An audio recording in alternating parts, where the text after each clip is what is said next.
Good morning, everyone. Today is Tuesday, January 12th, 2021. Happy New Year to everyone.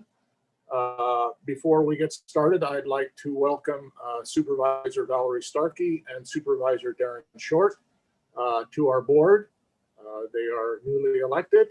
Welcome. I look forward to working with both of them.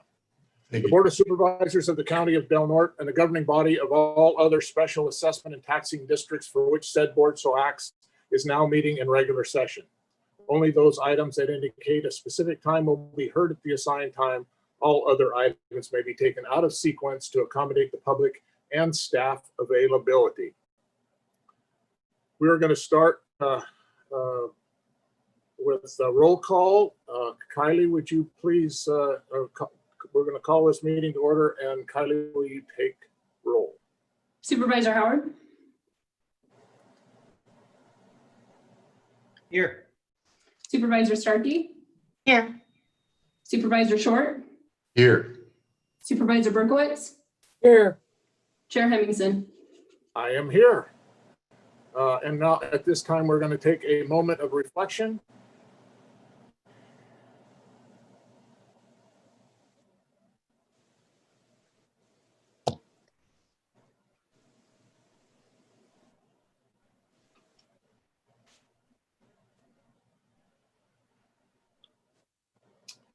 And now if you'll all please stand, Supervisor Howard, would you please?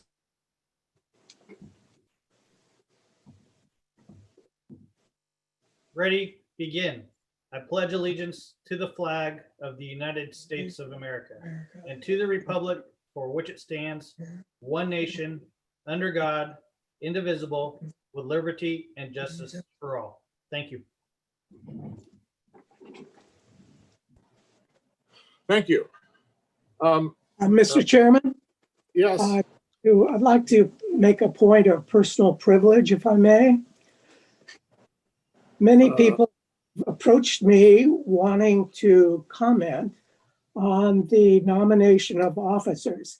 And considering we have no opportunity for them to comment, I would hope that we could put this off until next meeting.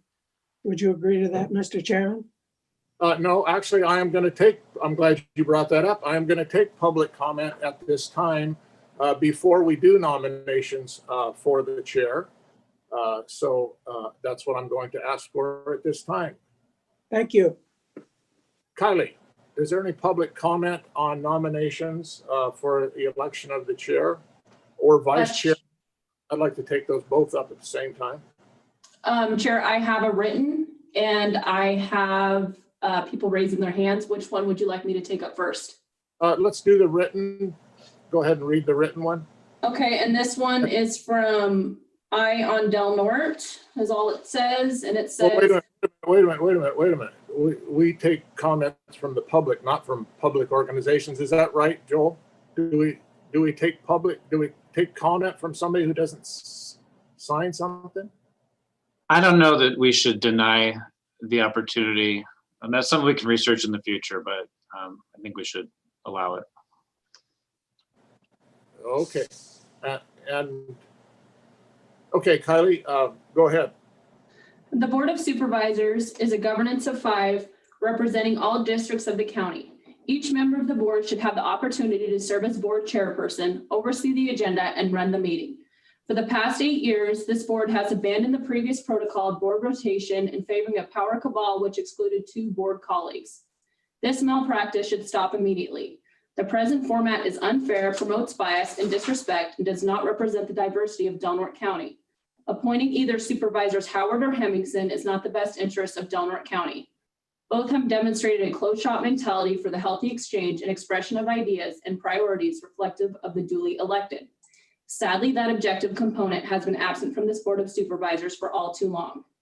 As an example, both Supervisors Howard and Hemmingson have exempt themselves from 3-term board limitation. Fresh ideas and new faces are desperately needed to salvage a modicum of respect with the public, which the public deserves. There's no learning curve here. Those duly elected need to step up and serve. We recommendation the following for the board's consideration. 5th District Supervisor Bob Berkowitz for chair, 2nd District Supervisor Valerie Starkey for vice chair. And that's the end of written. Okay, Joel, so how do we tell if someone gets a double bite at the apple when we take public comment from an organization like this? Or I don't even know if it's an organization, but from a whatever it is, a blog, how do we know that they're not, again, then going to speak in public comment again, and this could go on and on and on and on? Yeah, that's a good point. I think we wouldn't. And, you know, I'll look more into what we can require from, you know, person versus entity. But I do believe that there are some restrictions on our ability to force people to identify themselves before they public comment. And so I just want to be careful and err on the side of allowing comment right now. Yeah, okay, thank you. Okay, Kylie, if you got some hands raised, let's listen to them. Okay, give me one moment.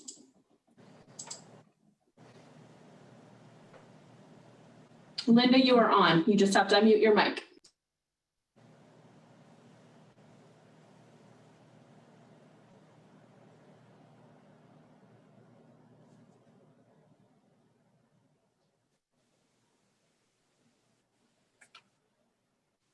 I think she went away, Kylie. It shows she's still there. She just turned.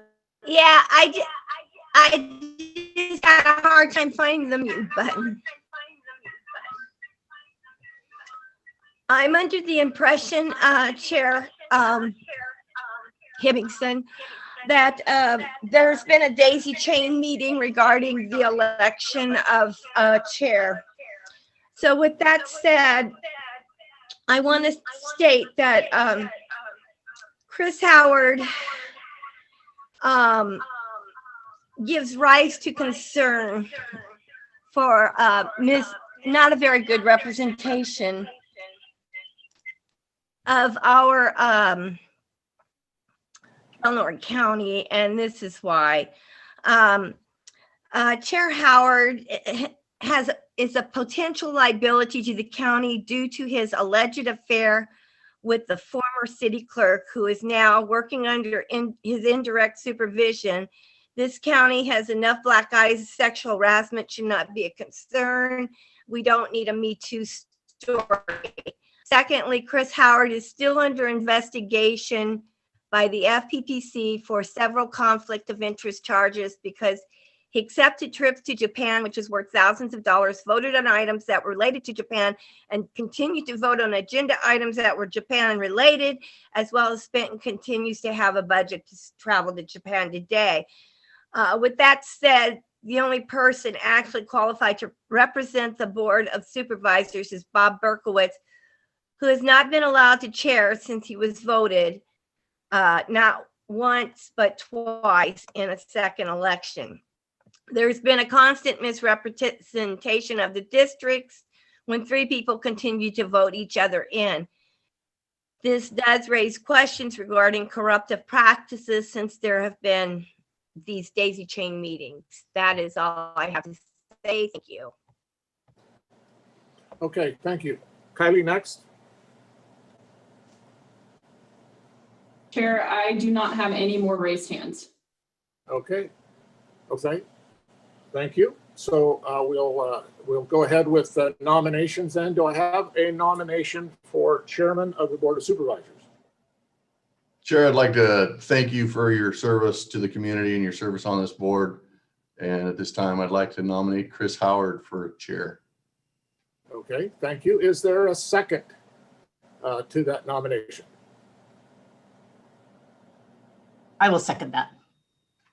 Okay, we have a nomination and a second. Are there any further nominations?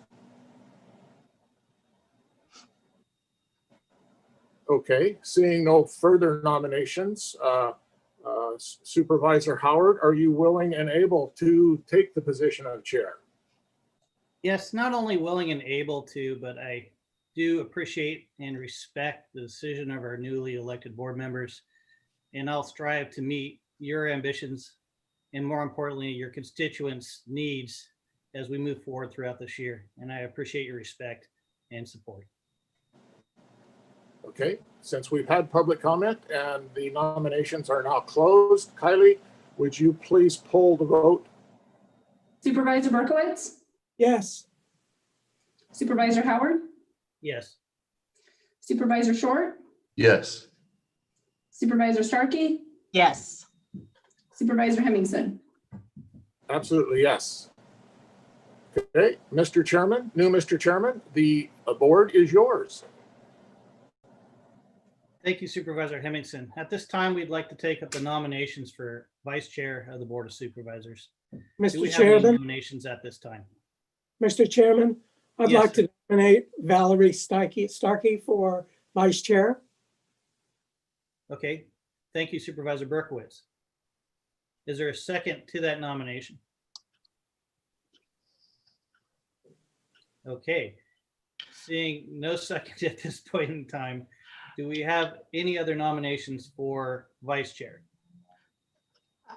I appreciate that nomination, but I would like to actually nominate Supervisor Berkowitz for the vice chair position.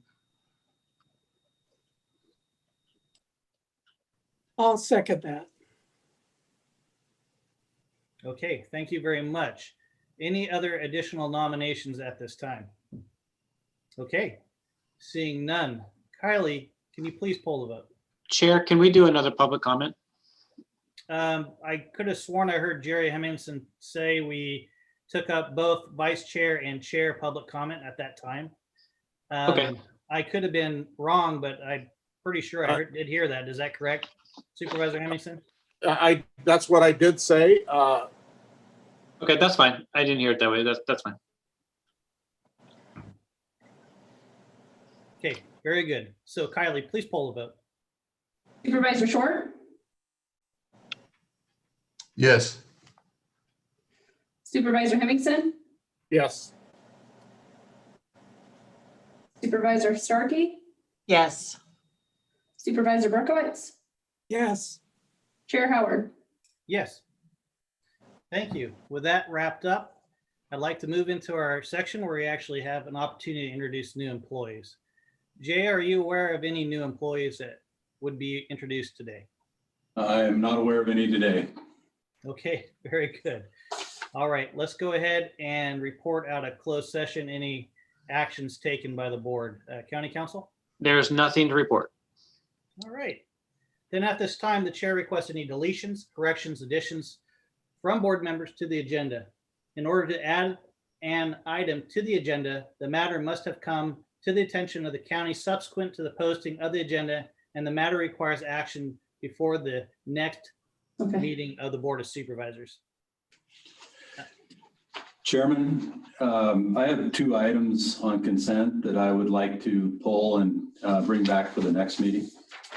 Very good. What items are those? It'd be number 10 and number 9 and number 10, both dealing with the CDBG program. Item 9 and 10. Very good. Okay, duly noted. Chair, I need to recuse myself on item 7, just in an abundance of caution. I am a current CASA. Very good. Duly noted, Supervisor Starkey. Okay, any other items that or additions? I do believe we have an emergency item. Is that correct, CAO Serena? Yes, and I believe Ms. Kunstler is on and ready to speak to it. Okay, very good. So Heidi, if you are available, would you mind briefing the board on why this item needs to be added to our agenda today? Sure, thank you. Can everyone hear me? Okay, very good. Thank you for allowing me to present this item this morning. When we were preparing the board reports for today's meeting, Lake Earl, which is within the county's Del Norte County Flood Control District, was just under 8 feet in elevation, and the weather forecast at that time did not appear that we were going to be having substantial rain, which would potentially lead to flooding. However, as of yesterday morning, we were notified that we were going to be having a substantial amount of rainfall, which will likely place the lake elevation at over 9 feet, which is when we begin to have flooding on Kellogg Road and Lower Lake Road, and also within the Pacific Shores subdivision. So as of now, which it's about 8 3/4 feet. And we expect to have obviously more rainfall today and then tomorrow. So obviously before our next board agenda, we're going to be well beyond that 9-foot elevation. So what I'm asking for today is for the board to consider a joint resolution of the Board of Supervisors and the Del Norte County Flood Control District to declare an emergency and to direct staff the ability to apply for emergency permits to breach the lake. And I'm available if you have any questions. And Mr. Chairman, I would like to make a motion to add this item to the agenda. Very Second. good. We have a motion and we have a second to add this item to the agenda. Joel, do we need to take public comment on adding this item to the agenda? Yeah, we do. Okay, very good. Let's go ahead and take public comment on adding this emergency resolution onto the agenda of the Board of Supervisors. Kylie, is there any public comment on this item? Give me one moment.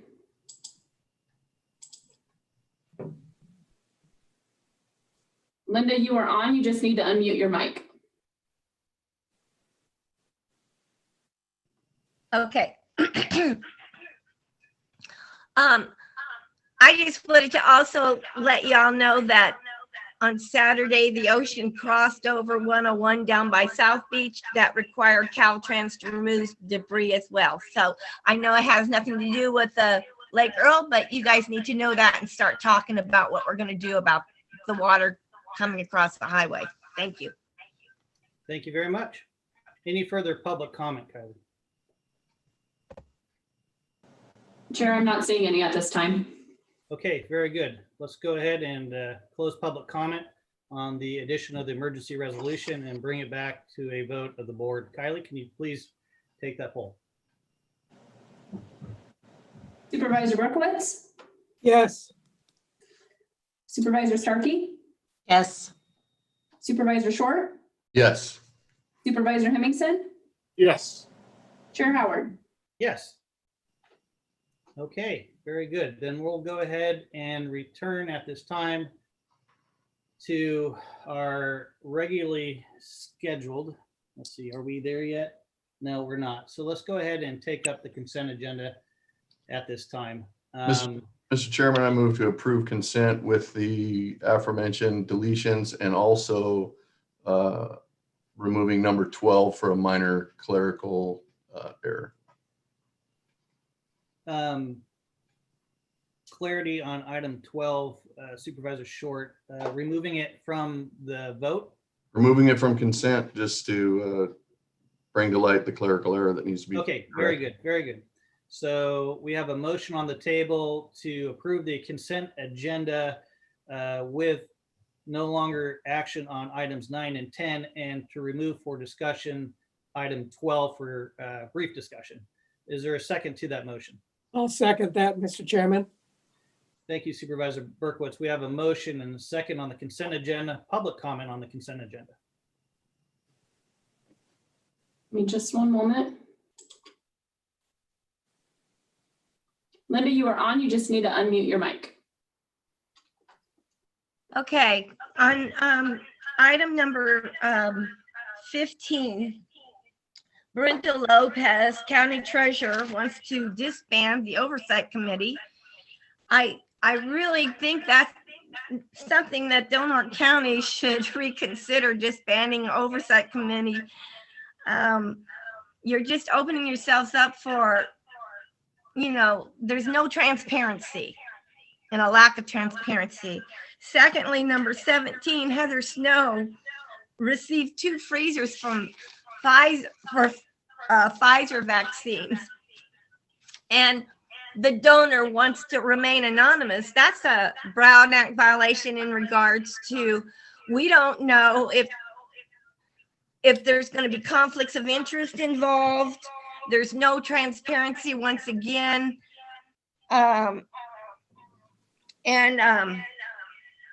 It just, it's another FPPC violation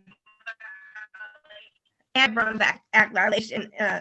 You guys, you got enough on your plate. We don't need to demonstrate to the public your lack of transparency.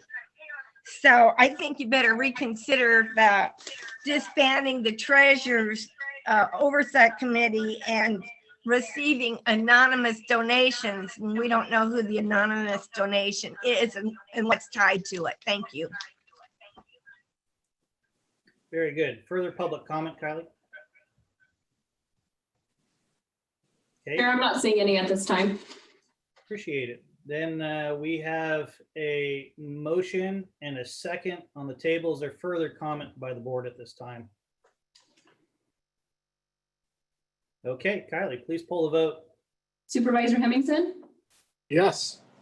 Supervisor Starkey, Yes. Supervisor Berkowitz, Yes.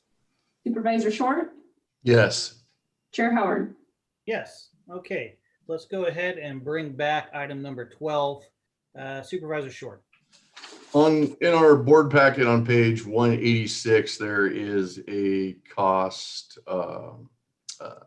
facilities cost worksheet and a year one figure. And I made Ms. Snow already aware of this. The year one figure for total facilities cost does not match what the monthly cost is. I believe that's incorrect, and just that minor correction just needs to be taken care of.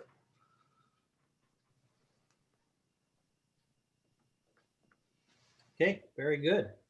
So that correction is duly noted. Do we have a motion with that correction, Supervisor? I'll make that motion with the corrected figure. Second. Very good. And we have a second from Supervisor Hemmingson. Public comment on item 12. Chair, I'm not seeing any at this time. I do see that Heather Snow is on. I'm not sure if she wanted to speak to that item or not. Yes, hi. I was waiting for someone to call on me.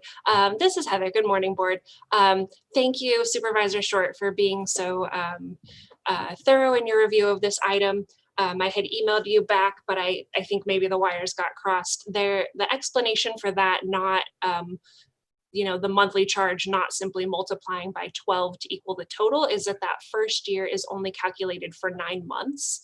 So the amount is actually correct. The second year is the full 12 months, but because this is a new program that we're starting on the federal year, the contract begins in January, of course. So that's only multiplied by 9. So that accounts for the difference that you noticed. Well, I hope you'll pardon my rookie mistake. Of course I will. I just appreciate you looking at it. Thank you. Thank you, Heather. Thank you for those comments. Kylie, can we please pull the vote? Supervisor Starkey, Yes. Supervisor Berkowitz, Yes. Supervisor Hemmingson, Yes. Supervisor Short, Yes. Chair Howard. Yes. All right, we're still 2 minutes out from our timed public comment period. So I'd like to go ahead and take up item number 21, which is to approve and adopt a resolution to set tax rates for cannabis retail and manufacturing transactions within the range approved by voters in Measure B for calendar year 2021 as requested by the Treasurer Tax Collector. Barbara, are you on with us? I am. Good morning, board. Good morning. This comes to you for the last couple years. Currently, the rates for the retail is at 6% and the manufacturing is at 3%. So you do have the opportunity to keep it the same or change it within those parameters. And Joel can speak on this a little bit more if there's anything else he'd like to say in regards to this. Very good. Any questions for Barbara? Okay, seeing none.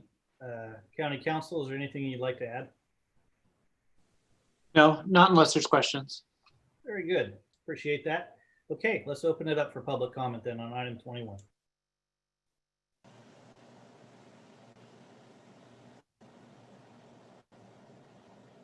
Kylie. Tyler, you're on mute. Hi, this is Robert Dorigo. Guys, I wanted to advocate for, it might be hard for the county to kind of move away from the revenue. But as a business in the county, at the tax rate it is, it's kind of like an island of non-friendly, but in a non-friendly business environment, the city's opening up and they have 4 approved licenses, you know, that they didn't approve a tax rate on. And then we have the county north of us in Oregon that has much lower prices. And so for me, you know, I've been working just tirelessly to try and get my costs down where I have to convince, you know, distributors that my limited buying power to give me a lower price than what they offer so I can look competitive. You know, I fought for my reviews, and there's an excise tax already in there, and the county should be eligible for grants based off of the state revenue there for different purposes. The excise tax is about 30% of my wholesale cost. So if I buy $1,000 worth of items, my cost is $1,300. You know, so I have a hard time competing as, you know, as a county retailer here and keeping a good reputation. I'd like to see the county, you know, keep it down at the bottom for all provisions to try and encourage, you know, development, people to cultivate cannabis. It's still the case that just a few acres permitted would be quite a bolster to our lily bulb, you know, input on the GDP. Just 5 acres of, you know, greenhouses could be several people's businesses, and it's still that you know, the wholesale price is quite high, and there's going to be a lot of failures in it. But that's where we should have kind of encouraged, you know, making, you know, an environment where we start having people do any sort of business that's legal in our county that can create a job. You know, we've seen, you know, from our when we do our reports about how our economy's doing, you know, it was noted in a county report that the average tourist sector, you know, worker makes $17,000 a year. So this would have been a great low-hanging fruit, you know, if we had made it a little bit more friendly. I think I've accumulated well over $100,000 in county taxes, just the 6% for the county. And, you know, if it's going to stay high, we certainly need to kind of move forward with the promises we made to the people off grid to kind of match up what other communities did to allow them to be farmers. You know, we have Green Diamond or whatever they're called, just butchering the back of Low Divide. And for some reason, we thought there'd be an environmental concern with a 500 square foot greenhouse and somebody, you know, making an income in that way up there. But I'd like to see, I think we can go down to 2%. And I know that's the county walking away from some revenue.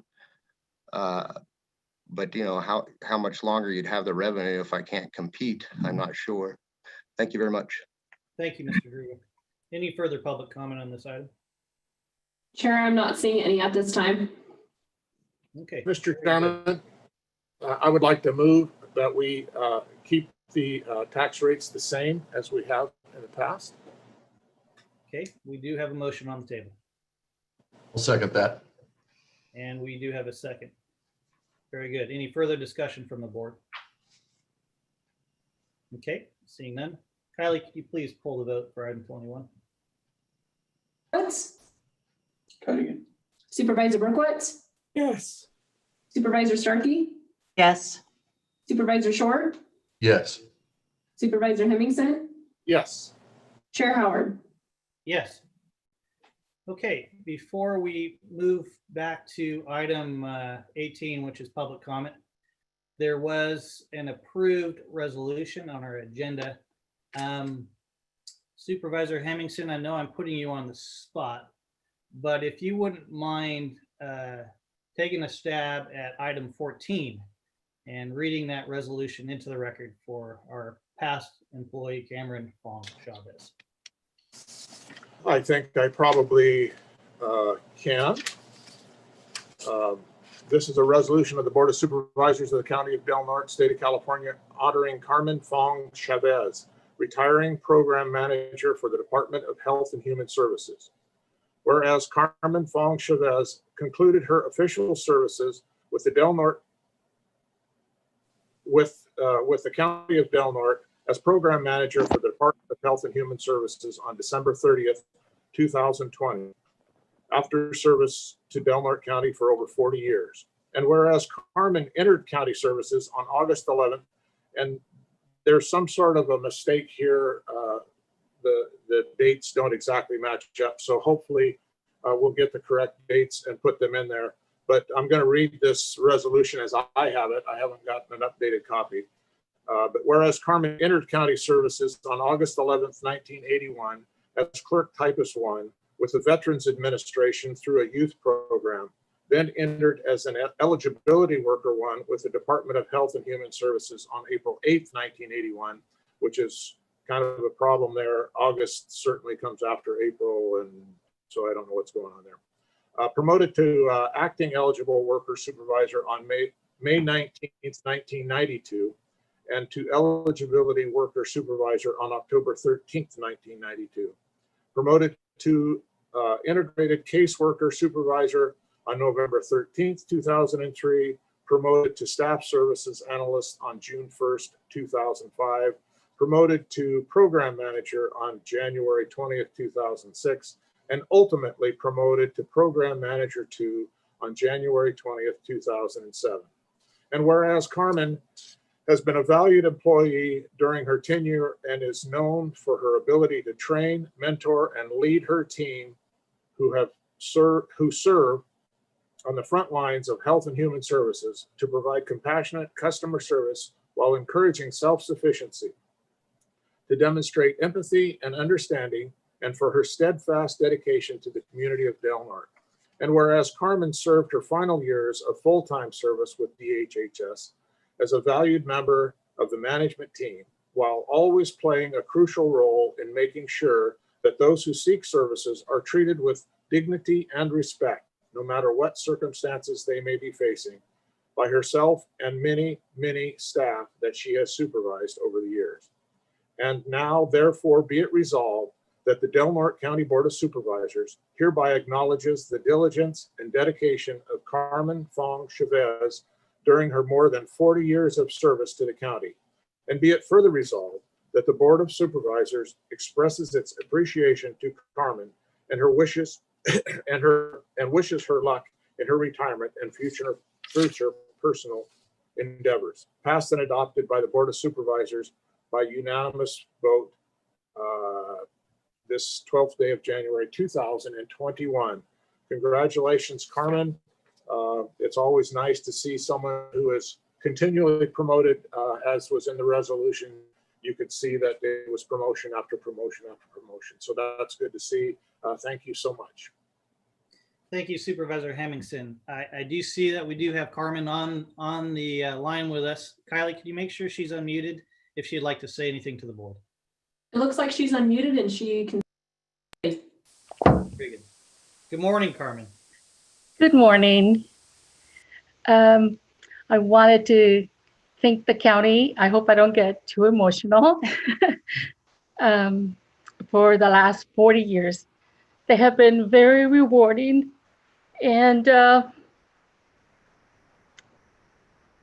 helping the most vulnerable population in our county has been, like I said, very rewarding. I worked for 6 directors, believe it or not. I survived in many new initiatives. Thank you to all of them. I learned a lot from them, including the current director, Heather Snow. Thank you, Heather. I will sincerely miss being a part of such a magnificent group of people at Department of Health and Human Services. But it's time for me to go check off some bucket list items and have some fun. So thank you, everyone. Thank you, Carmen. And I'm sure I speak for all the board in congratulating you on getting to this point in your life where you're going to start checking those bucket list items off. And we truly appreciate your 40 years of service and hard work towards those most vulnerable people in our community. Thank you again for your service, Carmen. And I know we'll see you around town for sure. Chair, Thank you. Yes, Director Snow would like to speak as well. absolutely. Heather, please. Hi, good morning again. A point of clarification, yes, the years. Carmen actually started working for the county in 1980. 40 years. It is really, it's the biggest honor to congratulate Carmen on her retirement. There really are not enough words to thank her for what she's contributed to our county and to the community. Something really special about Carmen is that she's been a role model for other employees. She's mentored and supported others and built them up over her time here, which is a real true mark of a leader. Carmen, you are going to be missed so incredibly much, and things just will not ever be the same without you. But you have earned your retirement. You've earned this chance to rest, enjoy your life, and do those bucket list items, spend more time with your family. And we just couldn't be happier for you. Carmen, congratulations and thank you. Thank you, Heather. Thank you, Carmen, for joining us today. All right, we have one final item that I would like to put Supervisor Starkey on the spotlight for reading for us today, which is item number 3, which was in a proclamation to approve and adopt observing Sophomores International of Crescent City to Stop Trafficking Awareness campaign, as requested by the Sophomores International. Supervisor Starkey, would you mind reading the proclamation into the record? Not at all. Whereas Seroptimus International is committed to improving the lives of women and girls in local communities and throughout the world. And whereas Seroptimus International launched its trafficking awareness campaign project called Seroptimus Stop Trafficking on January 11th, 2009, the National Day of Human Trafficking Awareness. And whereas Seroptimus International of Crescent City has joined with Seroptimus around the world to raise awareness about the devastating problem of human trafficking, sexual exploitation, and slavery. And whereas human trafficking is the illegal recruitment and movement of people for the purpose of sexual exploration and forced labor. And whereas human trafficking is a worldwide epidemic with an estimated 40 million people, 10 million of whom are children, in some form of slavery today and is tied to the second largest criminal enterprise. Whereas it is an estimated that more than 20,000 people are trafficked in the United States each year. And whereas human trafficking is a 150 billion a year industry. And whereas we must all work together to end human trafficking and sexual exploitation around the world and in our local communities through education and awareness. And whereas all persons should actively oppose and report individuals, groups, or organizations who support, advance, or commit acts of human trafficking and sexual exploitation. And whereas the Seroptimus International of Crescent City promotes human trafficking awareness campaigns throughout the year. Now, therefore, be it resolved that the Del Norte County Board of Supervisors oppose human trafficking, sexual exploitation, and promotes human trafficking awareness throughout the year and recognizes the need for an annual resolution to promote public awareness, passed and adopted by the Board of Supervisors, County of Del Norte, State of California, on this 12th day of January, 2021. Thank you for reading that into the record, Supervisor Starkey. Kylie, do we have any public comment or representatives from the sophomores today? Yeah, Susan Doherty, she's on the line. Susan, you're on. You just need to unmute your mic. Thank you, Kylie. Chair Howard, Seroptimist. You can practice later. Thank you, Chair Howard. Thank you. Thank you for that beautiful reading, Supervisor Starkey, and thank you, supervisors. Last year at this time, I spoke to you about the ongoing issue of sex trafficking in Del Norte County, as well as communities throughout the world. I gave statistics on the increased risk for rural communities where young women, average age of 12 to 14, are trafficked by family members or family associates. 73% of prostituted women have been physically assaulted. 57% have been raped, and it's estimated that only about 5% of trafficking cases are ever reported. Human trafficking worldwide is ranked in the top 3 most prolific criminal enterprises. These are sad statistics. One might think that trafficking would be somewhat abated during the pandemic with the requirements for social distancing, travel restrictions, and a ban on large group activities. Instead, the numbers continue to grow, both in calls to the national hotline, up 13% in 2020, and online activity targeting potential victims. With our children at home, bored, and online, often unsupervised, they become more vulnerable to predators, offering them friendship and understanding. When people are losing jobs and homes and struggling to feed families, they also become easy prey for traffickers. Even some trafficking survivors are returning to making money in the way that they know how, no longer able to get assistance and support from some of the organizations that have helped them in the past. Many of them closed now due to lack of funding or COVID restrictions. There is much we cannot do to rectify this situation, but what we can do is continue to educate and inform our community leaders and the public. The issue is one that Seroptimist International has taken on as an organization. That means clubs in 120 countries throughout the world are working to raise awareness of this issue. We believe that together we can make a difference. Seroptimist International Crescent City would like to thank the Board of Supervisors for your continued support of our efforts and for the recognition of the need to promote public awareness of sex trafficking as reflected in today's proclamation. Thank you very much. Very good.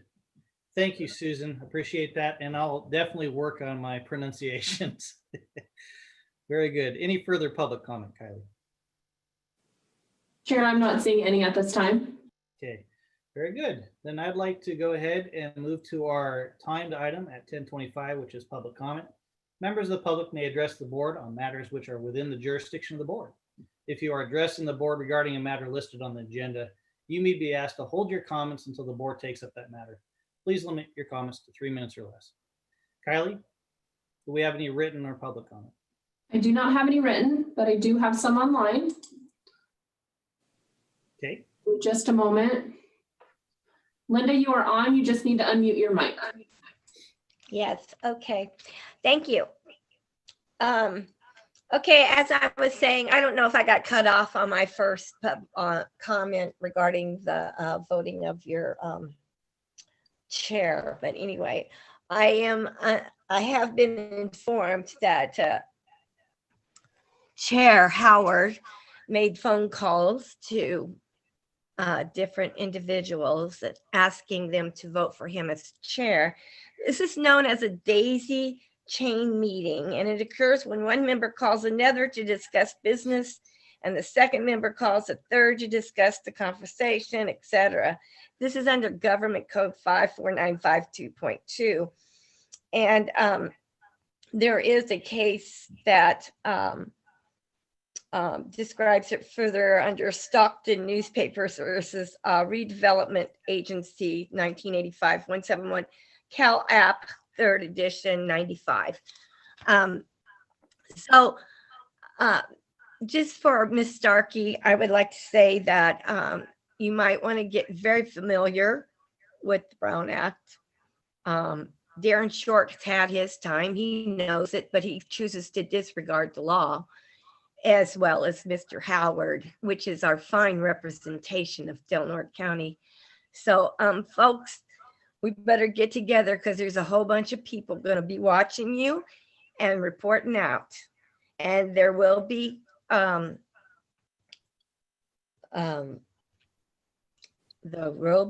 filings if you guys cannot follow the law. Thank you. Any other public comment, Kylie? Yes. Robert, you are on. Hi, guys.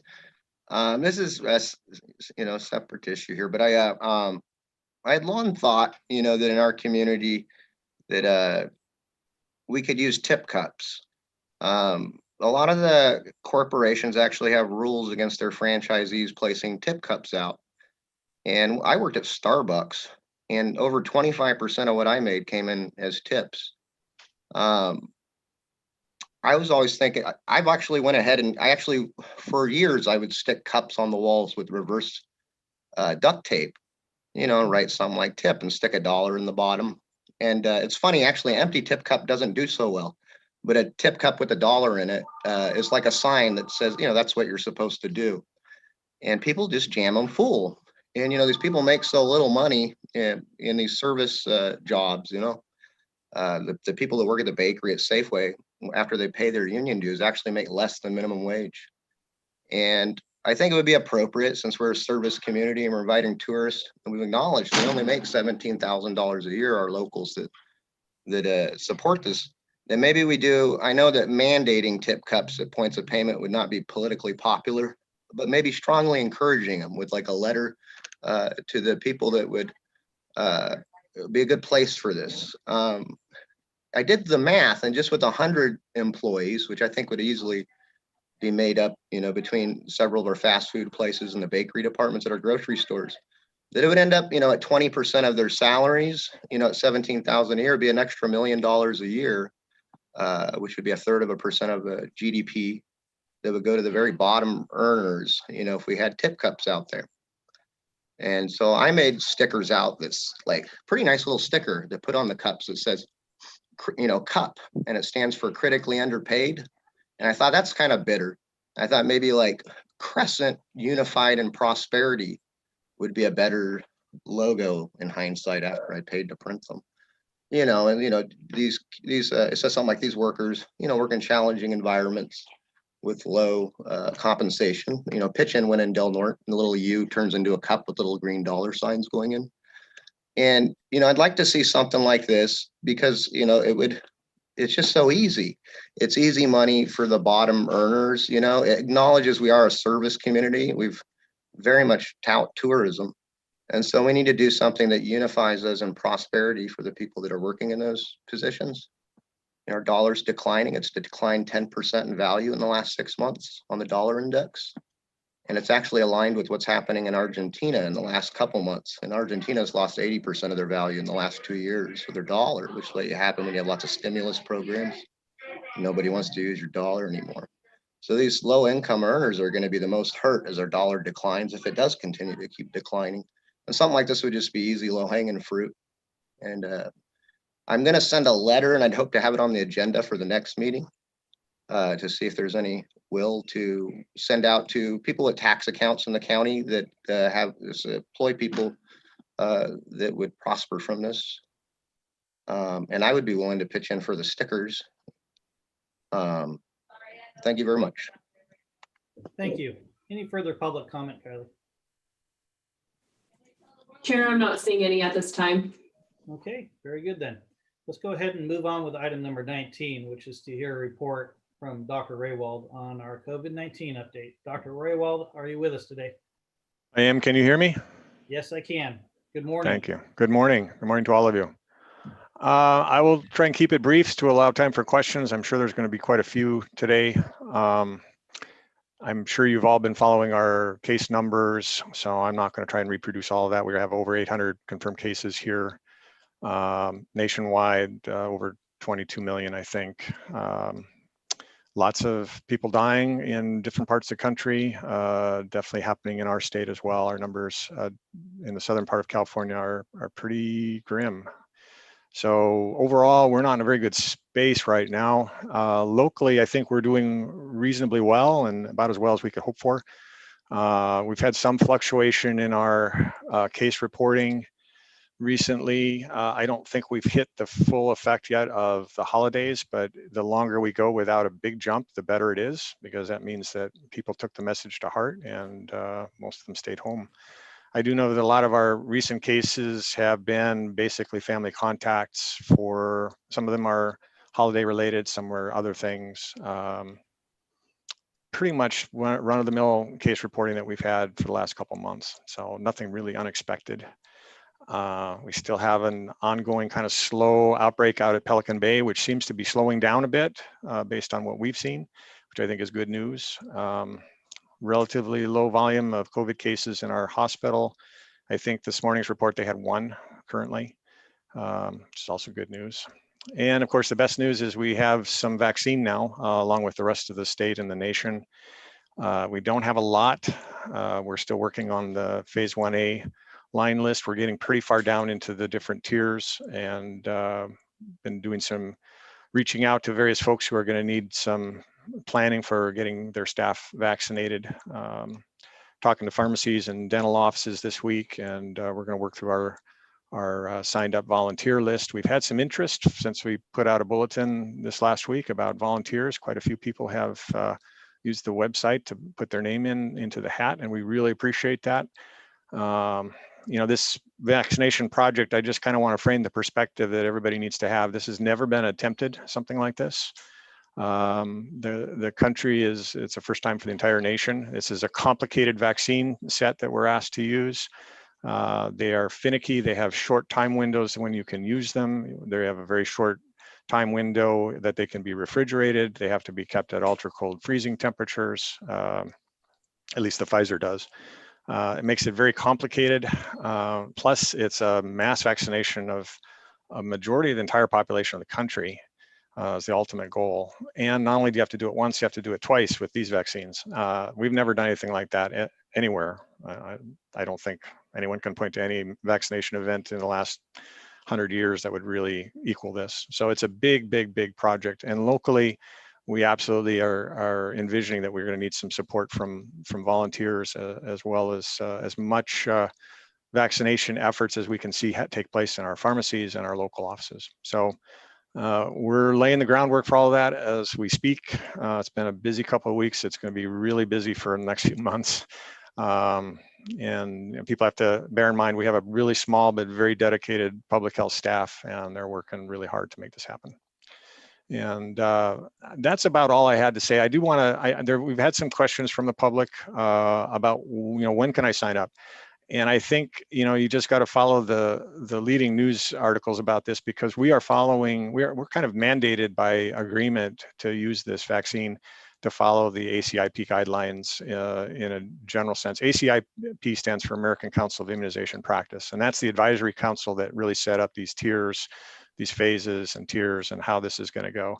The state of California is also obligated to follow that, and by default we are as well. We have some latitude we don't have to make everybody down the list wait for everyone on the top of the list to get vaccinated. We're not told we have to do that. In fact, we're encouraged to vaccinate the people we think we need to get vaccinated as quickly as we can. But that means that the vaccine is going to be directed at select groups of people. And the next biggest project after we get out of this top phase is to move into vaccinating seniors and then other public-facing employees of various places, including schools. So my biggest goal, I think, and I think most health officers agree, that getting our seniors, our most vulnerable people, vaccinated as quickly as we can accomplish has a huge payoff, because it takes the pressure off our system. It takes the pressure off of the people who are the most vulnerable, most likely not to do well with getting the infection. It's a win-win. So that's, after we get through this first phase 1A status, we're going to be moving into that next step. And that means that for the average person who's not a senior, who's not 75 and above, we're going to ask you to wait your turn and be patient. We know that's hard. There are some ways that people can be kind of available for, emergency vaccination. And we've heard about this in other pharmacies. I think it's probably going to take place in our pharmacies once they get up and running, where they're going to say, we've got a bunch of people lined up, but if we have an extra dose here and there, they're going to actually probably overhead page the store and say, is anybody interested? Want to come to the pharmacy and get this last dose? We really want to squeeze every dose out of every vial that we can. So there will be a few opportunities, but in general, we're just asking people to be patient and work with their provider offices, figure out what their risk is, and be prepared to get vaccinated when the time comes. And I'll stop there. Very good. Thank you, Dr. Raywald. Supervisor Berkowitz, please. Thank you, Dr. Raywald. I know we have 1A, B, and C. And 1B considers those over 75. I think 1C considers those over 65. How will these seniors, many of them don't have any way to communicate, how will they know when the vaccine is available for them? Well, we're going to certainly get the word out as best we can. We'll keep broadcasting on the radio. We'll keep our website updated. I've been talking to several people from the press this week about this. There's a lot of interest, obviously. I think the plan, Supervisor Berkowitz, is just to keep people informed as best we can, and we're going to ask people to just stay tuned. And when the time comes, we'll get the word out. We've asked some of the offices in town, the medical offices, to start polling their patients, 75 and above, and start creating line lists that we can start working off of when we get to that stage. That's kind of a preparatory step that has to happen. We know there are a fair number of people who don't have a local office, or their office, they haven't been to the office for a while for whatever reason. So those folks are the hardest to reach probably, but again, we're going to keep up the public communication effort as best we can. Very good, thank you. Supervisor Hemmingson, please. Yes, thank you, Mr. Chairman. Dr. Raywalt, I'm curious on a couple of things. What are we capable? How many doses are we capable of injecting a day? And what are we getting as far as, I know it varies a little bit. I guess I want to know how many doses of the vaccine are we getting a week? I think it's weekly. And how much are we storing? Well, I'll do the last one first. We aren't storing anything locally yet. We just literally got our freezers yesterday shipped to us. So we're in the process of getting those set up this week. We're going to locate one at our plan is to locate one at Open Door Community Health Center. And the main reason is they're going to be a high volume user. So they're going to want to be able to store some vaccine for themselves, but it's a repository for us to store vaccine, and they have a backup generator. And that's really the key requirement for these freezers, is they have a backup generator that will sustain them if the power goes out, because we all know that's likely to happen. So once that's up and ready, I mean, we have to get some data loggers and some temperature probes set up. We have to get them cold. We have to monitor them for a while to make sure they're holding cold temperature. Then we reconfigure our application to the state and tell them, yes, we have ultra cold storage. We can start accepting direct shipments of Pfizer. Right now, we can accept direct shipments of Moderna. We have about, I think, between 400 and 500 doses in stock right now of Moderna vaccine. Most of that's dedicated for the rest of Tier 1A that we're still working on. And we're going to hold back some for second doses. It's a little unclear about how second doses are really going to work. I mean, we've been told different things. The reality is that some of it is not quite playing out the way we expected. So we're being a little bit cautious at this point about not over vaccinating and not being able to get people their second dose on time, or at least in a reasonable time frame. Right now, Humboldt County is holding Pfizer vaccine for us. So part of their allocations, their early shipments, was a carve out for us. So they're basically a repository or a bank right now for us. And we go down once a week to draw out the Pfizer doses that we expect to be using that week. Obviously, it's kind of cumbersome to make that trip, and we'd rather have our own storage. So now that we have our freezers, we're going to make that transition probably over the next couple of weeks, where we can ship our own. We are still going to have to draw out some of that vaccine for some time yet. We're going to have to keep making that trip until that allocation has been drawn down completely, because I don't think we're going to have the capacity to cold store, maintain a ultra cold storage from there to here in a way that would be acceptable. There are some very strict standards about these vaccines that are really tricky to manage. And I think the better solution is to continue making that weekly or sometimes twice a week run to get Pfizer vaccine until that allocation is used up. We have probably about, I guess it depends on where you pick the date, probably between about 600 or 800 doses, probably about 600 doses left out of those allocations, those initial allocations that we got from the state that was being held by Humboldt County. So by the time we've used that up, we should be able to order our own Pfizer vaccine without too much trouble. And then, it depends on the vaccine availability. If there's a lot of vaccine coming down the pipeline, that's when game is on. I mean, that's when we start really rolling it out and trying to get as many people as we can. And that kind of leads to your main question about what's our capacity. It kind of depends on how we configure these workforces. We hope to be able to use support staff from offices. We've had a lot of offers already from our ambulance services, a couple other private offices. We've had some, as I said, we've had some volunteers show some interest, and a lot of them do have medical training. So we're going to try and configure as many teams as we can. And ideally, we'd be able to do like 100 vaccinations a day. But that's a pretty heavy lift for, and really impossible for us the way it stands right now. So we're in the process of ramping this up as we speak. We think the timing will be about right. And by the time we get the volume of vaccine that makes that doable, we'll have the people in place to make it doable as well. At least we hope so. That's our goal. Yeah, well, my concern is that we're holding that for people that aren't available to receive it.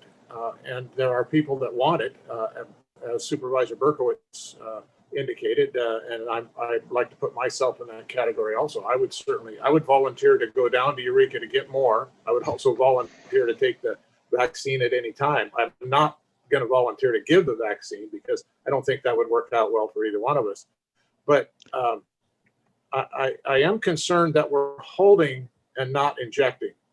And if we have the ability to inject this vaccine, I think we should. And that's my concern.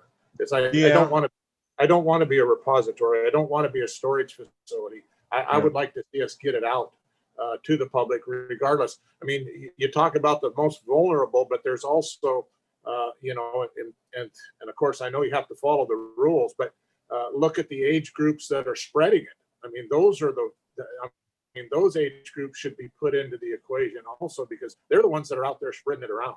Yeah.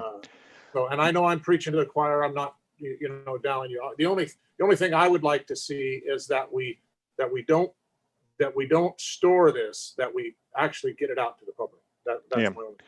And that means that we need to match the personnel, the staff, all the staffing positions we need to have ready to go to the time when the vaccine arrives in that volume. And you're absolutely right. We don't want to sit on it either. There was for a while, we weren't sure if we had our second allocation, but we got that cleared up. So we know we have more vaccine down there than we thought 2 weeks ago. We thought we were in pretty dire straits. So that's good. But the number of doses we have is nowhere near the volume we're going to need for that part of the rollout. So a lot of this really depends on the vaccine supply coming from the state and federal level. And when that really ramps up, that's when we need to be ready to roll it out. So I hear you, I understand, but right now the number of doses we have, there's over 4,000 people over 65 in our county.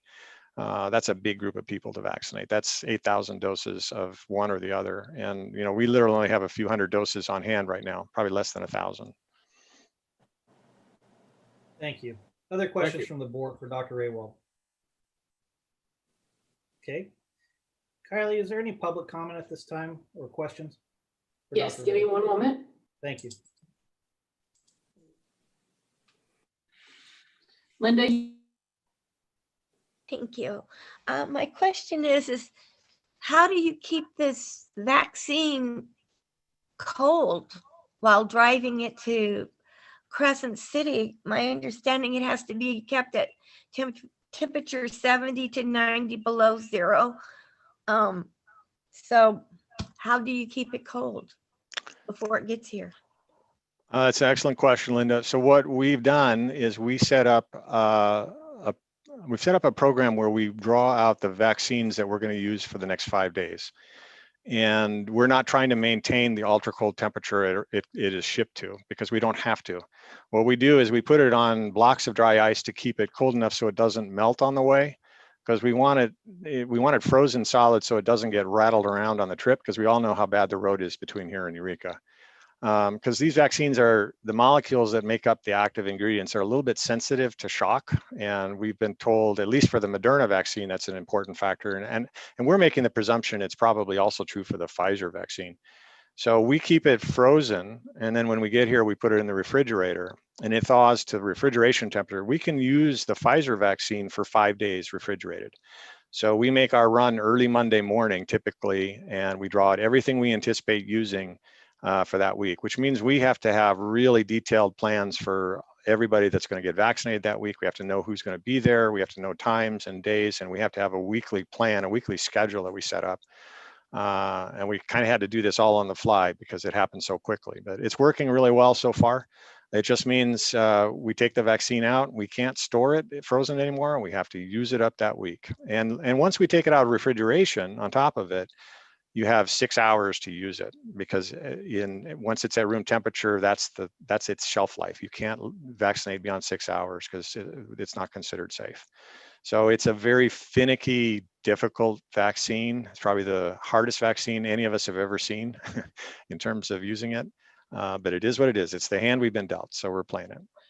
Thank you. Thank you. Any further public comment, Kylie? Chair, I'm not seeing any at this time. Very good. Other questions for Dr. Raywald from the board? Okay, very good. Dr. Raywald, appreciate your attendance today, and most importantly, that discussion on vaccines. I know the community has been looking forward to hearing that discussion for quite some period of time. Thank you, and thank you all for your support, and thanks for the opportunity to speak today. You bet. All right, let's go ahead with item number 20 at this time, which is review and discuss the Del Norte County Treasurer's Report for quarter ending December 31st, 2020. Ms. Lopez, please. Good morning. Okay, I'm going to share my screen. Can everyone see that? Yes. Perfect. Okay, so today I'm going to just review what's been going on with the Treasury. This is our quarter ending report for December 31st, 2020. We closed the portfolio out with a balance of $69,728,530, which I looked back, and that's actually a historical high for us. We've had lots of funding come in, so our cash flow has been pretty substantial, and I haven't been purchasing too much, just in case we do need to spend that. So our portfolio is pretty high. LAIF, which is our liquid account, is at $41,684,250. We have about 15% of the portfolio, which is in our CDs, and that's running about $10.5 million. Our U.S. government agencies is 20% of the portfolio, which is right around $14 million. We have a little bit left in CalTrust that's earmarked for the general fund dollars, and that's $500,000. And then our mitigation fund is about 4% of the portfolio at $2.9 million. So here's a maturity snapshot. As you can see, in past reports, I had some callables, which are those slashed mark grids there at the bottom, but now there isn't as many. All of my callable securities have been called. So I have been reinvesting them as best I can. The rates are not great right now. So I've been trying to pick up things that have longer call protection, just so that we can get some of that higher rate. And then if the bullet CDs look good, I will pick up some of those. I still anticipate the school district to need a TRAN or some dry period funding for some deferred apportionments in April, May, and June. Another reason for staying liquid. And then LAIF is at 50% of the portfolio, like I'd mentioned before, but I do anticipate that we will be spending some of that extra cash. And so I want to make sure that I have plenty in LAIF. Okay, so for interest earnings, we still did pretty good this last quarter, $242,000. I will warn you that that's going to go down. Those callable bonds were pretty great rates, and so we did see some nice investment interest in that. LAIF was really good, and that's gone down substantially this last quarter. So I would anticipate this maybe being under $200,000 for next quarter, and then slowly getting lower.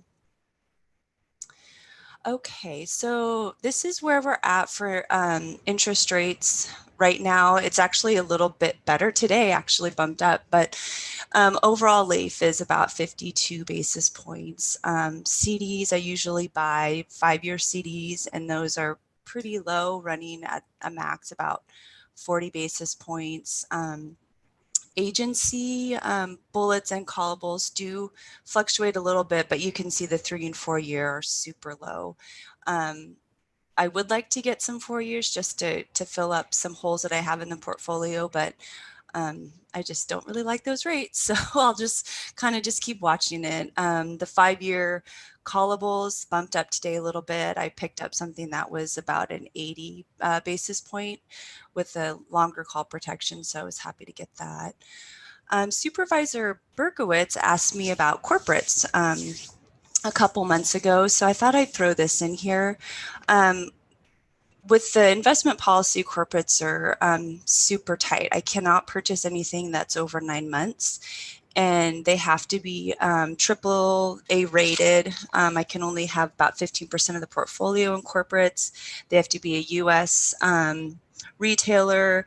And unfortunately, when I'm in that small of a market, everything that I could purchase is at a premium.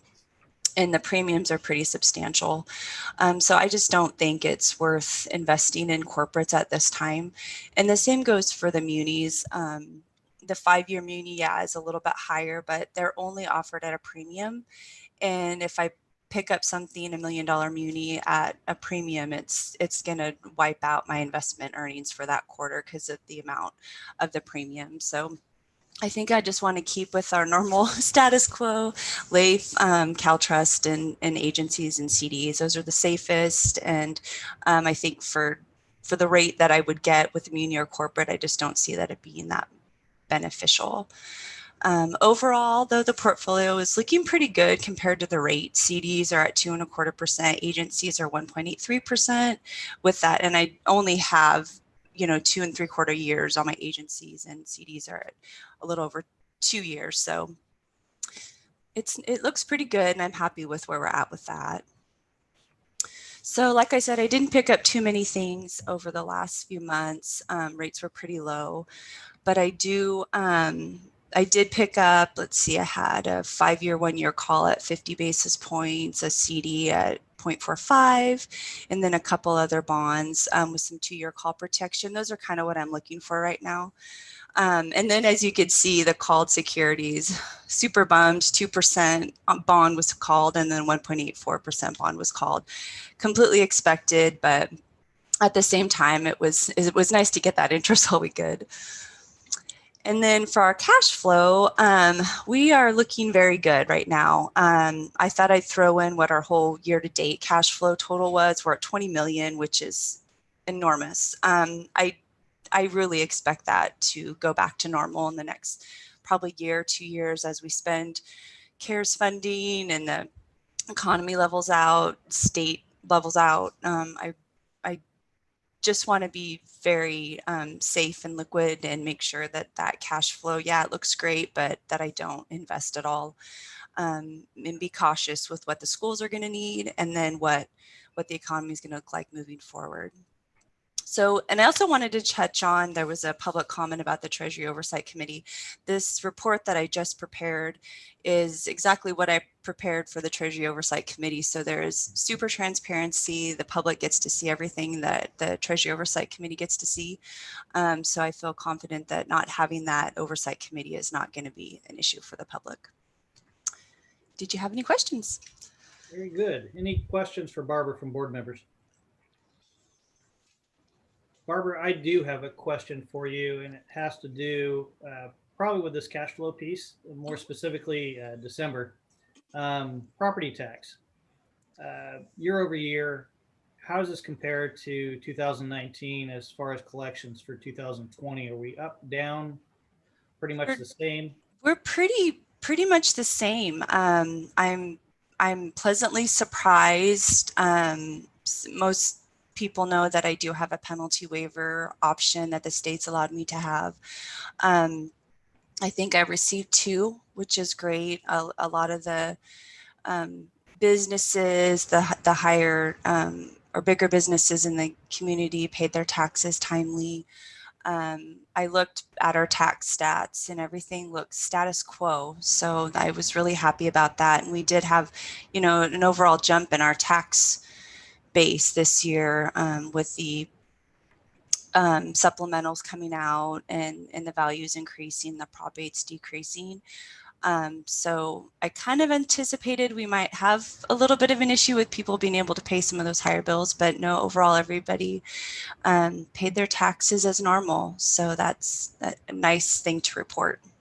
That's really good news for a Yeah. small rural community with Mhm. a high poverty rate. So that's terrific news. Yeah. Also, year-end transient occupancy tax. I know, obviously, we had a very difficult year due to COVID. We Mhm. had 3+ months of shutdowns and bans on vacation rentals. What did we see with TOT?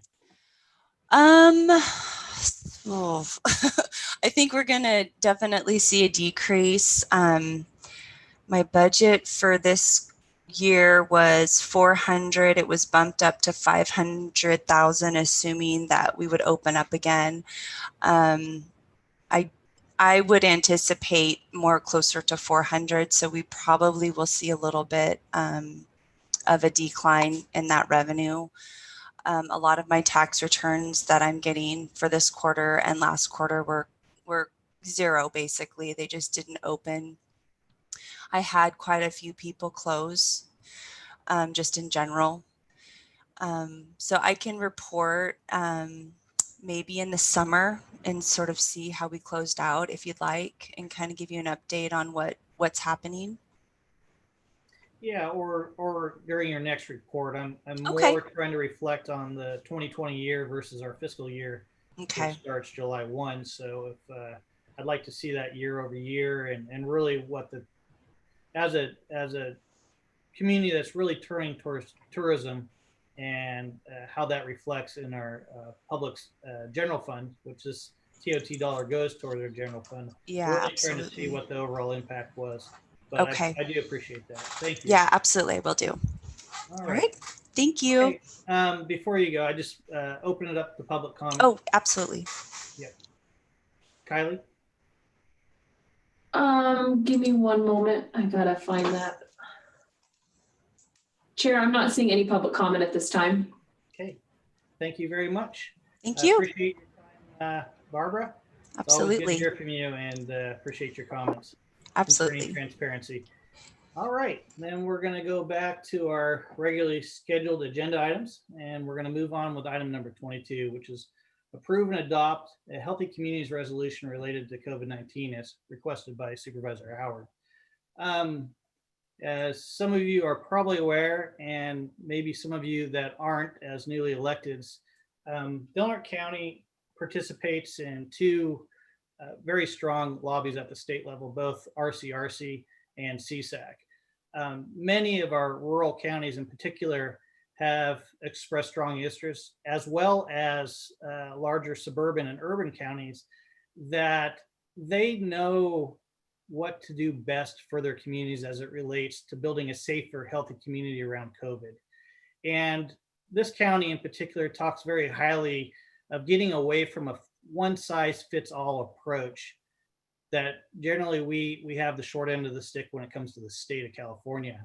And I don't think I have to tell many of you that under Governor Newsom's orders as it relates to the blueprint and the rollout and impacts to recovery of some of our businesses or lost business that we've seen here in Del Norte County, that Del Norte County probably could have responded a little bit better than Governor Newsom, knowing that here locally, we have a pretty good connection to our community members, not only those that provide businesses here in our community, but also those we serve that work and help to pay the salaries and taxes that keep our government services open. And so today I wanted to present a resolution that would make a statement about the importance of not so one size fits all model for Del Norte County, and as it relates to COVID-19 and what we've seen in the year 2020. The resolution, I hope, would reflect some opinions of the board members, and we could receive some comment today, but more importantly, respond to those businesses that I'm sure you've all been reached out to by, that definitely feel that they have the ability to reopen and reopen safely, as we have seen demonstrated this summer, especially those restaurants that do provides those goods and services to our community. So with that, I'd love to hear some public comment from the board about this resolution and if there's any additions that you'd like to see.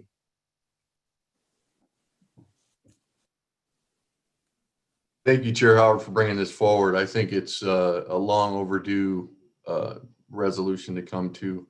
Our businesses are certainly suffering. I see Humboldt County has opened up to a degree that is higher than ours. So I see restaurants are open for 25% capacity or 100, whichever's fewer.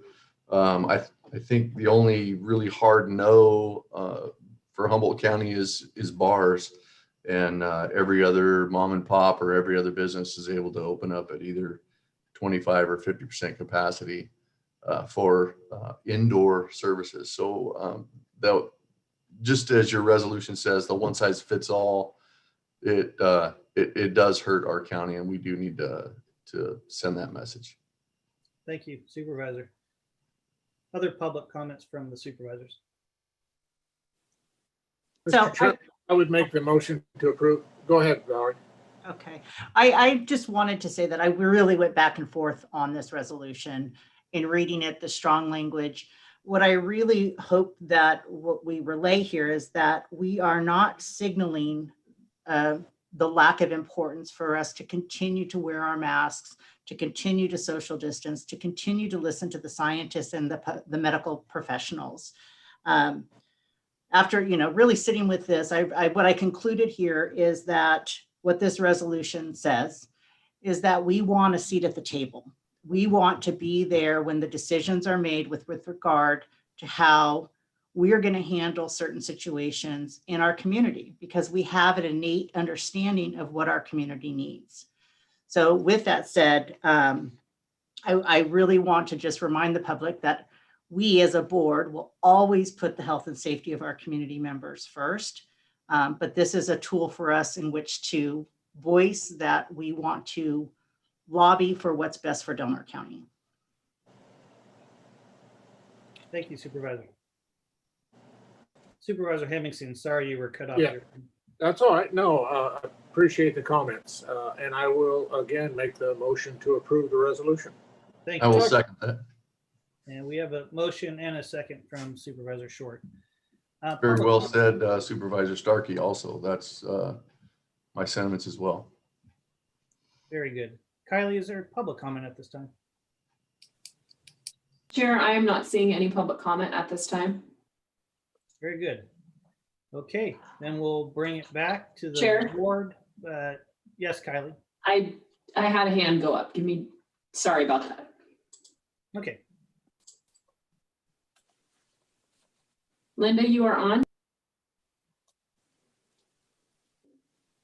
Uh-oh, can you hear me? Yes, Hello? we can hear you. Okay, well, because there's a storm outside and the connection's becoming unstable. I'm hoping that this resolution is going to go in the direction of opening up our restaurants and bars.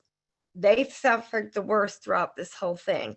And yeah, we got to wear a mask and whatnot else and maintain our social distance. But please, start fighting for the people that live here that have a business. Don't.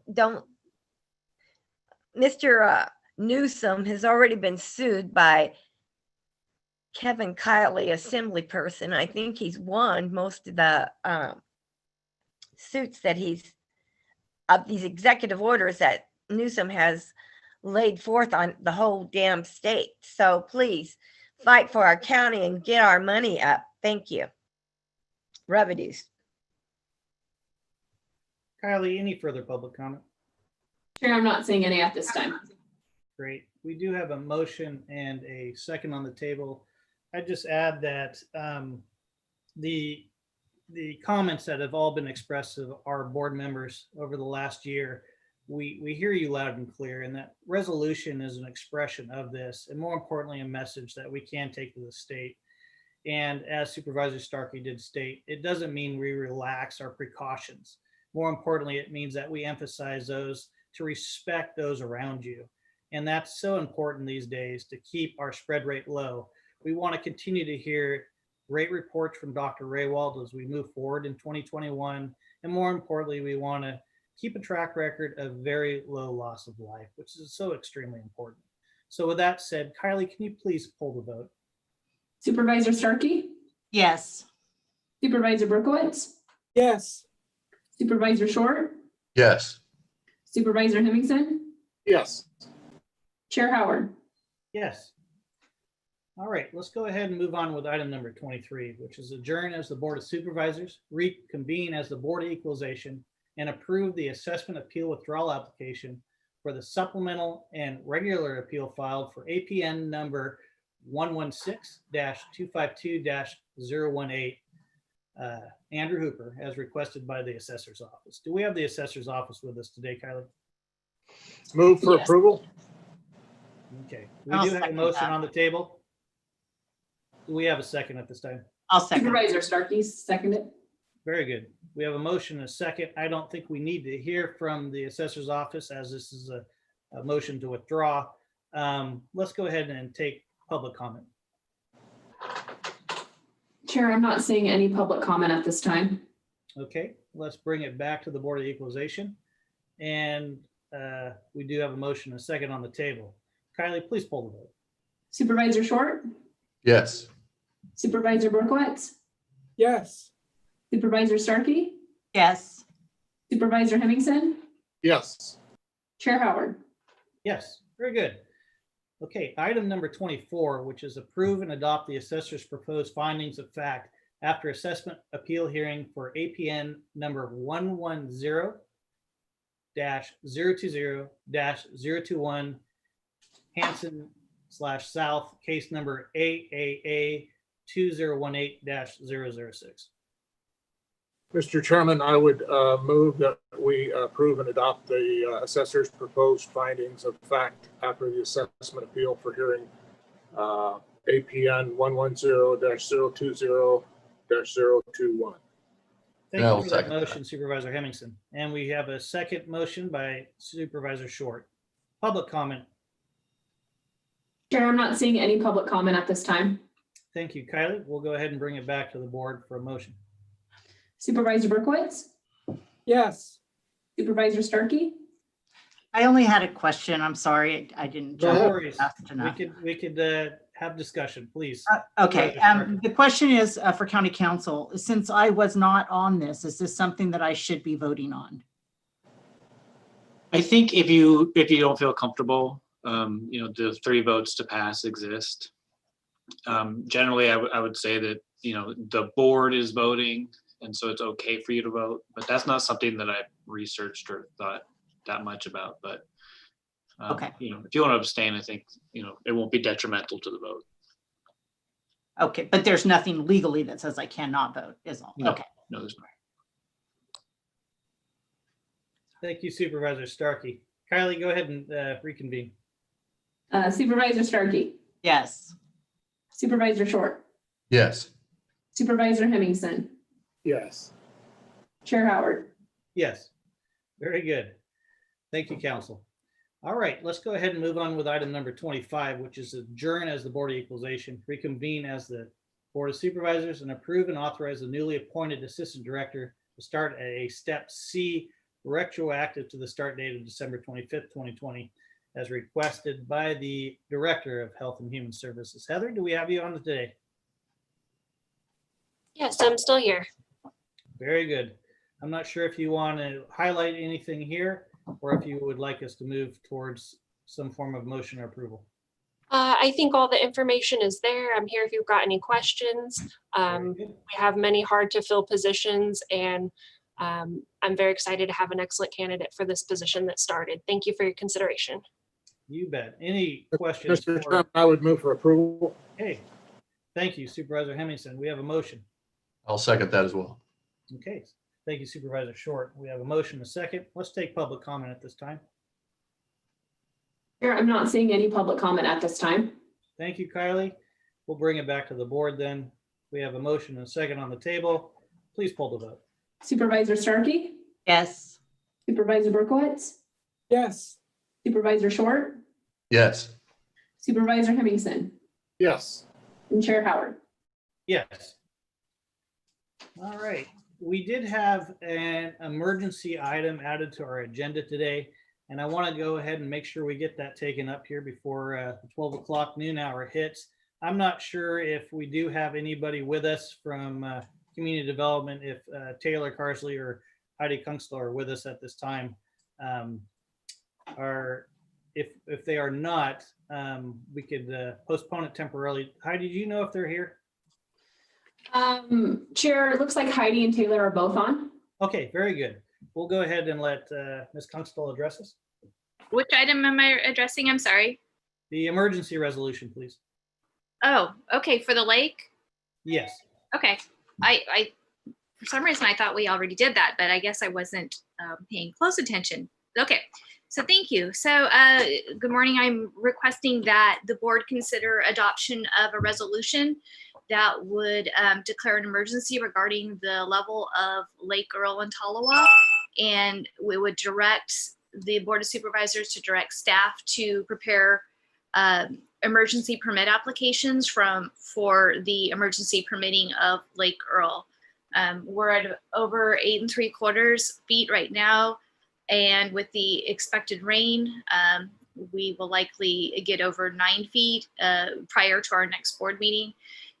So if the board chooses to adopt the resolution today, we will be able to pursue those permits and hopefully breach the lake on a day where we have safe conditions for our road division crew to reach the site and do the work needed in order to breach the lake. And I'm available if you have any questions. Thank you. Any questions for Ms. Kunstler? No Mr. question. Chairman, I move we Chairman, direct staff to take action necessary to alleviate There you go. the flooding caused by the unabated increase in the levels of the lakes Earl and Tolowa by breaching the intervening sandbar between the lakes and the Pacific Ocean. Thank you, Second. Supervisor. We have a motion and a second on the table. Public comment. Chair, I'm not seeing any public comment at this time. Okay, we'll bring it back to the board. Any further discussion from board members? All right, very good. Kylie, could you please pull the vote on the emergency resolution? Supervisor Berkowitz, Yes. Supervisor Starkey, Yes. Supervisor Hemmingson, Yes. Supervisor Short, Yes. Chair Howard. Yes. All right, very good. Let's go ahead and move on with our budget transfer items for today. We generally take all these up at once. This would be items number 26, 27, and 28. Approve and adopt budget transfer item 12-03 in the amount of $80,000 and $80,250 with the grant administration budget as a result of the 2020 Community Development Block Grant Award. Also approve and adopt transfer item number 12-05 in the amount of $38,790 with the building maintenance budget unit for an increased department costs incurred as a result of additional required cleaning during COVID-19. Approve and adopt transfer of item number 01-01 in the amount of $96,000 with the planning division budget unit for the Camp Memorial Park expansion study. And approve and adopt transfer item number 1-02 in the amount of $150,000 for the inclusion of funding related to LEAP planning grant received by the county to update the county housing element. Mr. Chair, I moved we approve budget transfers 12-03, 12-05, 01-01, and 01-02. Second. Excellent. We do have a motion and a second. Let's go ahead and open up for public comment. Any public comment at this time? Chair, I'm not seeing any public comment at this time. Very good. Okay, we'll go ahead and bring it back to the board for a vote. Kylie, please poll the vote. Supervisor Starkey, Yes. Supervisor Hemmingson, Yes. Supervisor Berkowitz, Yes. Supervisor Short, Yes. Chair Howard. Yes. All right, and now we're going to move to our last agenda item, which is approve and authorize the chair to sign a letter to the North Coast Regional Water Quality Control Board requesting extension of the comment period for resolution number R1-2021-006, groundwater basin evaluation and prioritization results supporting salt and nutrient planning as requested by myself, Supervisor Howard. Just to give the board a brief update on what this is about, we had community development help with crafting this letter requesting extension. The county spent an inordinate amount of time, along with other groups within our community, the Del Norte County Farm Bureau and others, working on groundwater basin designations almost over a 2-year period of time, where the Department of Water Resources and State Water Quality Control Board basically prioritized the Smith River Basin as a high priority in the groundwater rankings. This high priority groundwater ranking that the Smith River Basin would have received was due to basically drought conditions that we see here in Del Norte County. And of course, as many of you being long-time residents of Del Norte County, we all started scratching our head when it came to this priority ranking, and more importantly, the level of groundwater here in our community, especially since we know there is a great deal of data out there, long-term data sets provided by the Department of Water Resources on groundwater levels.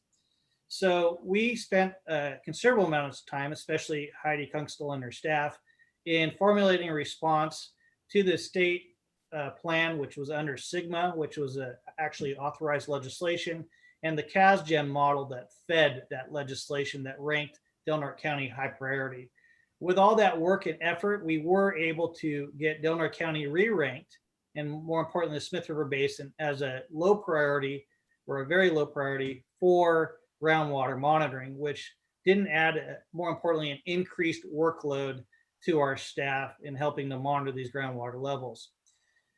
Fast forward now, we received a letter this week, last Monday, from the North Coast Regional Water Quality Control Board, doing this project all over again, looking at the same data and information that was presented through SGMA and CASGEM, and adding additional parameters and criteria on for prioritizing the Smith River Basin. And the data that fed into this model, we have yet to receive. So there's no way for us to essentially proof it.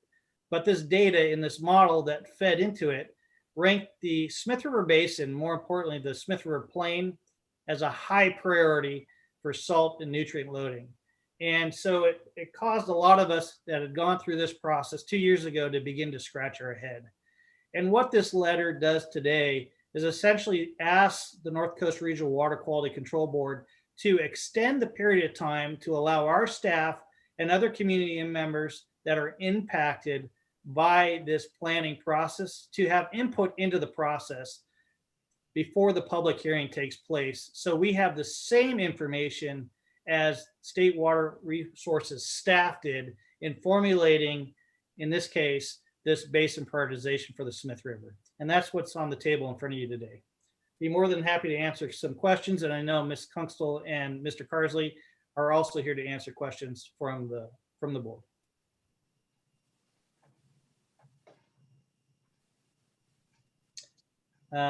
Seeing no questions, we'll go ahead and open it up to public comment. Chair, I did see somebody.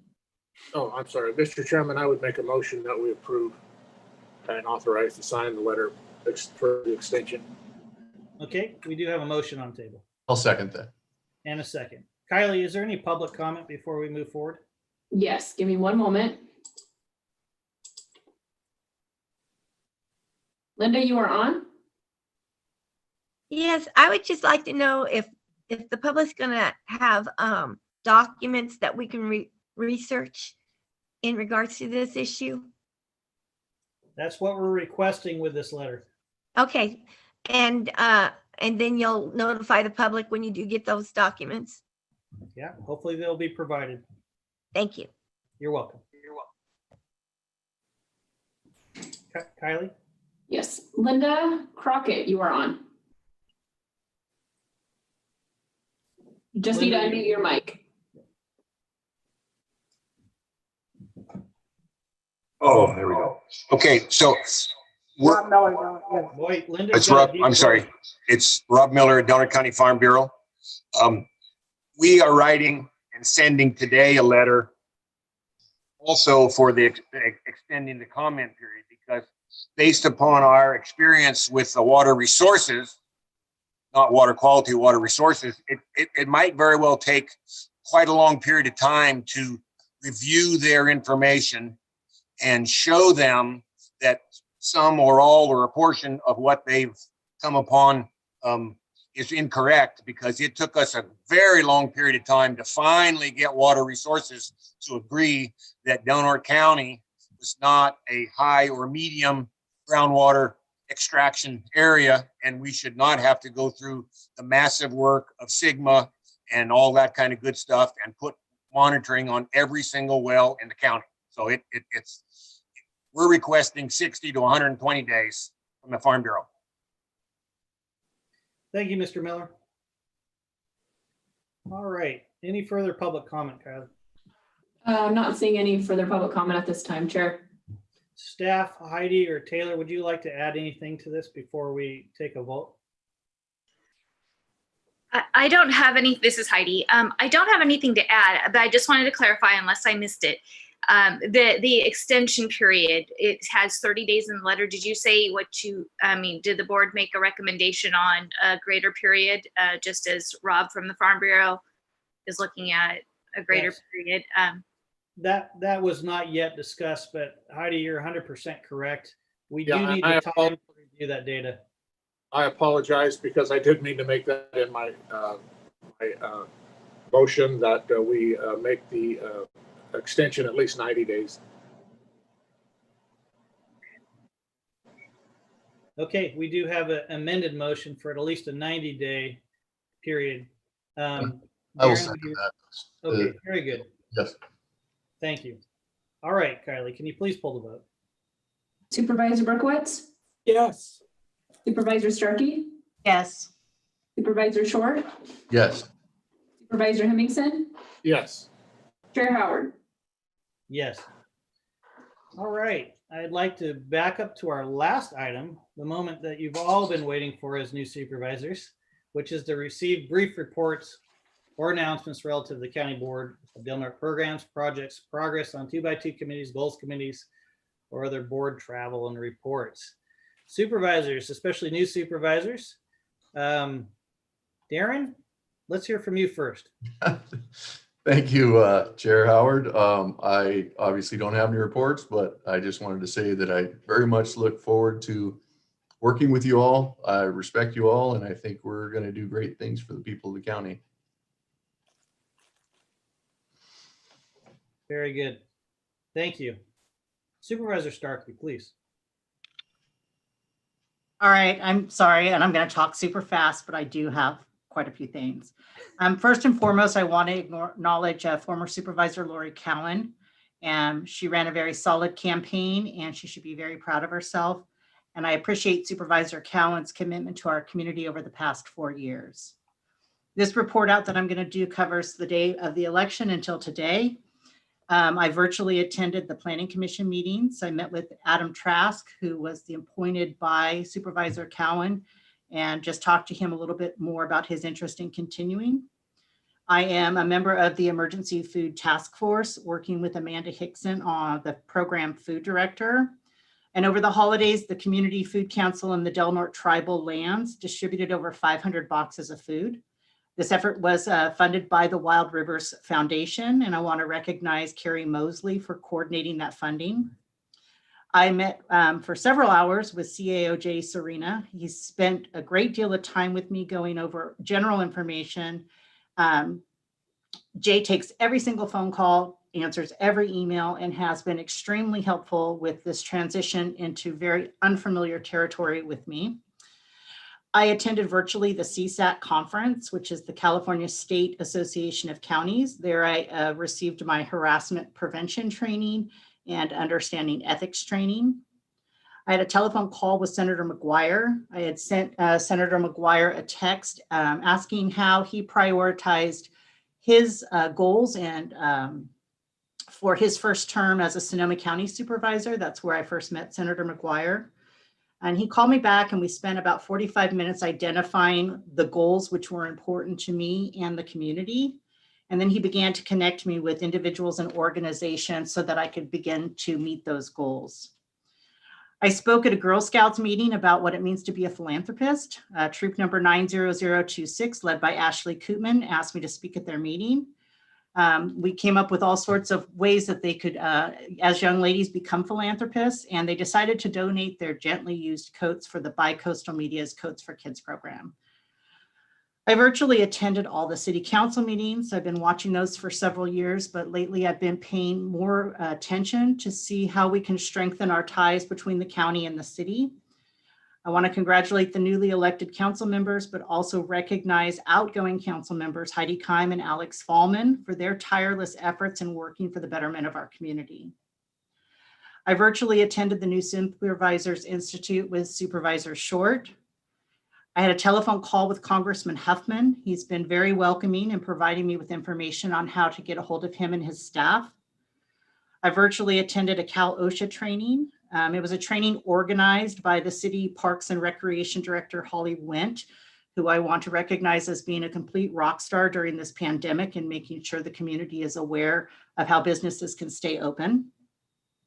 I met with Caltrans project leaders for Last Chance Grade. Jamie Mattioli, Brad Medham, and Matthew Brady. They went over the proposed routes and the timeline and the progress thus far. And surprisingly, there's other projects that Caltrans works on in Del Norte County and not just Last Chance Grade, and they were able to go over all those with me.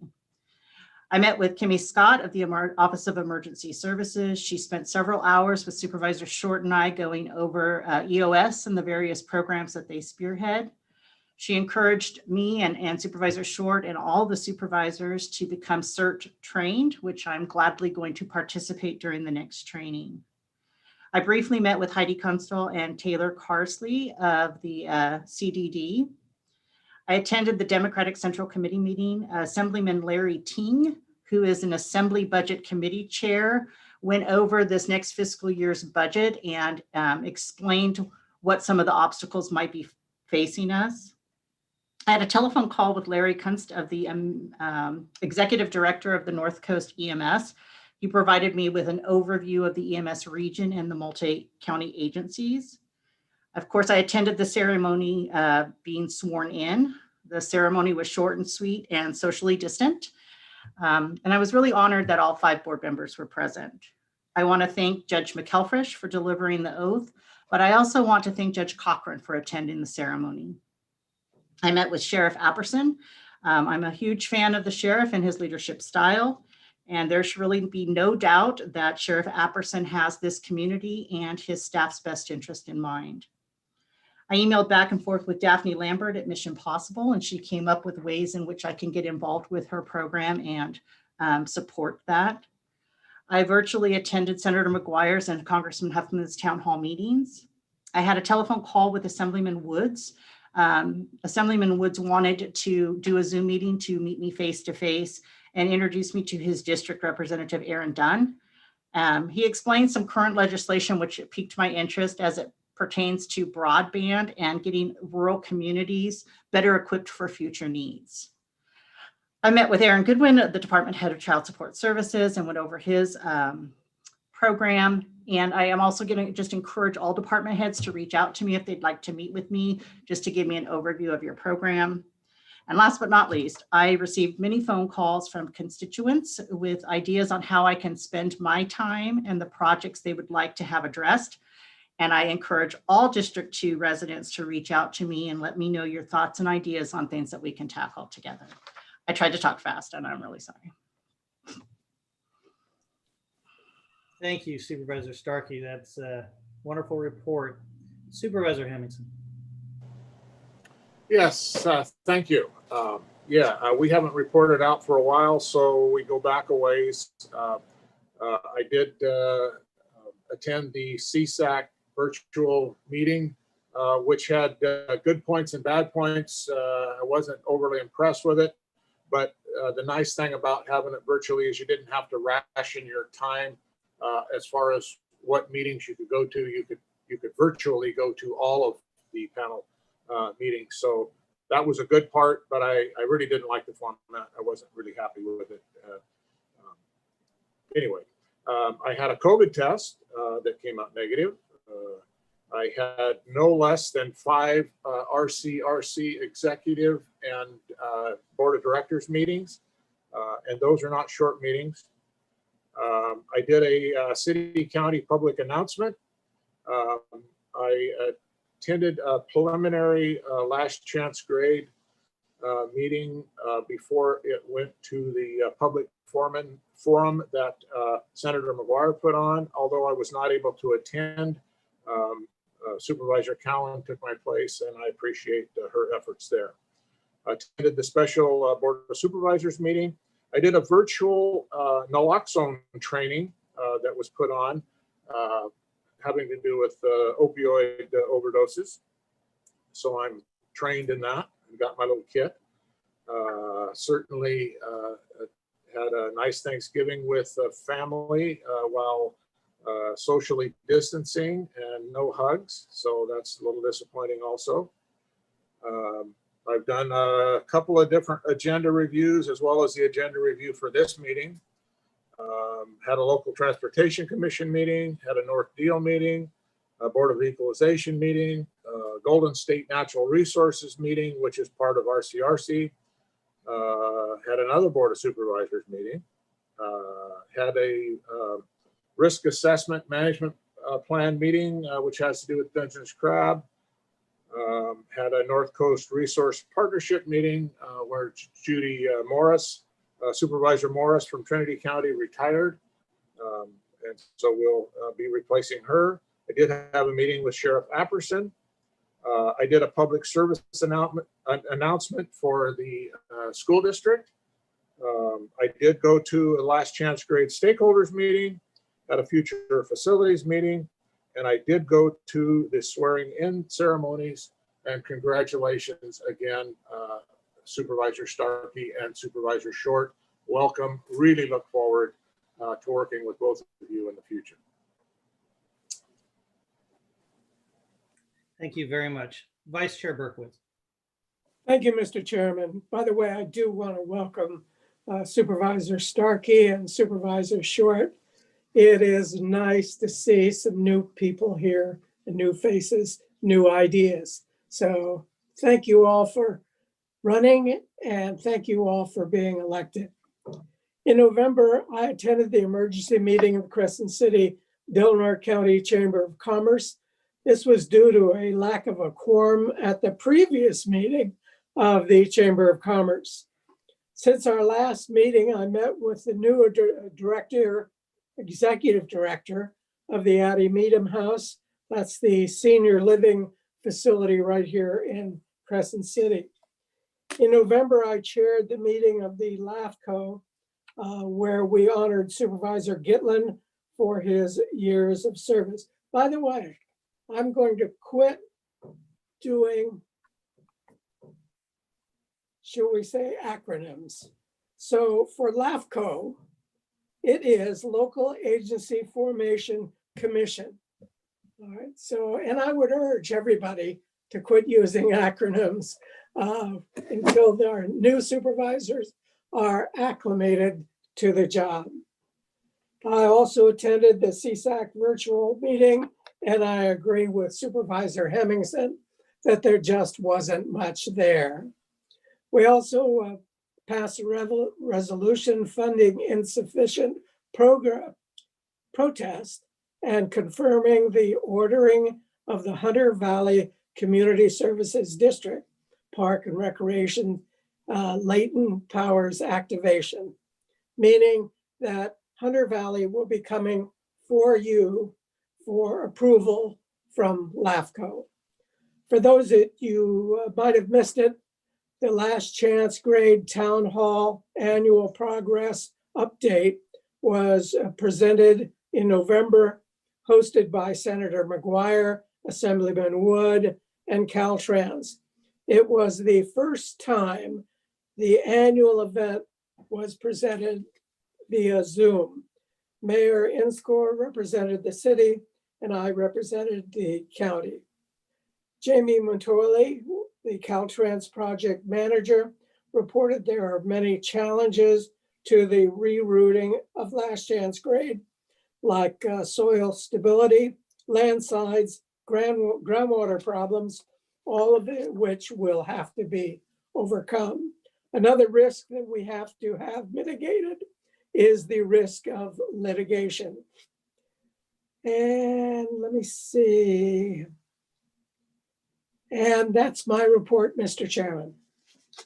Thank you, Vice Chair Berkowitz.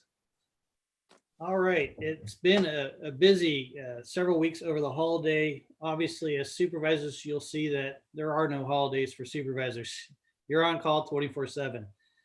In keeping with the incredible reports that we're seeing today, also attended the last chance grade meeting town hall hosted by Senator McGuire, and also attended, as Supervisor Hemmingson mentioned, the CSAC virtual meeting.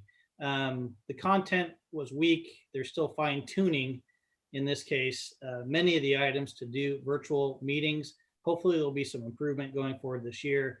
But in recognition of a North Coast region representative now being elected to the CSAC presidency, James Gore has now been seated as president, and second vice president is now being recognized by Ed Valenzuela of Siskiyou County. So we have a very good contingent of leaders at the CSAC board level, and looking forward to their leadership this year. I did receive a nomination and was appointed to be the chair of the Agricultural, Environment, and Natural Resources Committee of CSAC. And I look forward to sharing that extremely important committee for CSAC this year. I feel I've got a great deal of knowledge and ability to speak to many of the topics on timber resources, fire management, insurance in particular, and in addition, the agricultural resources that many of our rural communities have. And I'm more than happy to take on that chairmanship. Also, I joined a meeting today, which was a public hearing by the California Fish and Game Commission before 10 o'clock today, which is to give support to the amendment to the mammal hunting regulations as it pertains to sheep, antelope, and Roosevelt elk. As many of you may or may not be aware, in 2020, we were plagued by catastrophic fires. And those fires affected many of our hunt zones throughout the state of California. When that occurred, preference points, which are accumulated for many of these important sheep, elk, and deer and antelope hunts in the California, were closed on public lands. And those preference points that went away, people had worked 17 or 18 years of their life accumulating points, and then they vanished. Not only that, to add insult to injury, the fees that they paid for those tags, which they were awarded in June, also were lost. So we lobbied the Department of Fish and Wildlife and the Fish and Game Commission very strongly over the last 5 months to create some policy that would allow amendment to those regulations and refund those tag fees, and also give back those preference points. I made that public comment today to President Sklar during the Fish and Game Commission meeting. And there will be a public vote on this particular issue in February. Also, at Caltrans's request, I am been in a great deal of discussions concerning Dr. Fine Bridge. As many of you know, Dr. Fine Bridge is scheduled to go to construction in 2022, and maybe as late as 2023. But there have been constituent concerns around that construction activity, and more importantly, some property owners. And I've helped to facilitate discussions with those property owners in Caltrans to seek resolution on many concerns prior to the California Transportation Commission meeting that will take place in April. And those discussions are going extremely well. As you've heard me report out in previous months, the sudden oak death issue we tackled as a county and as the UC Cooperative Extension very actively, and more importantly, very aggressively, to exterminate this sudden oak death, which was the European strain from our county, where we found it along Highway 197, which is also termed North Bank Road.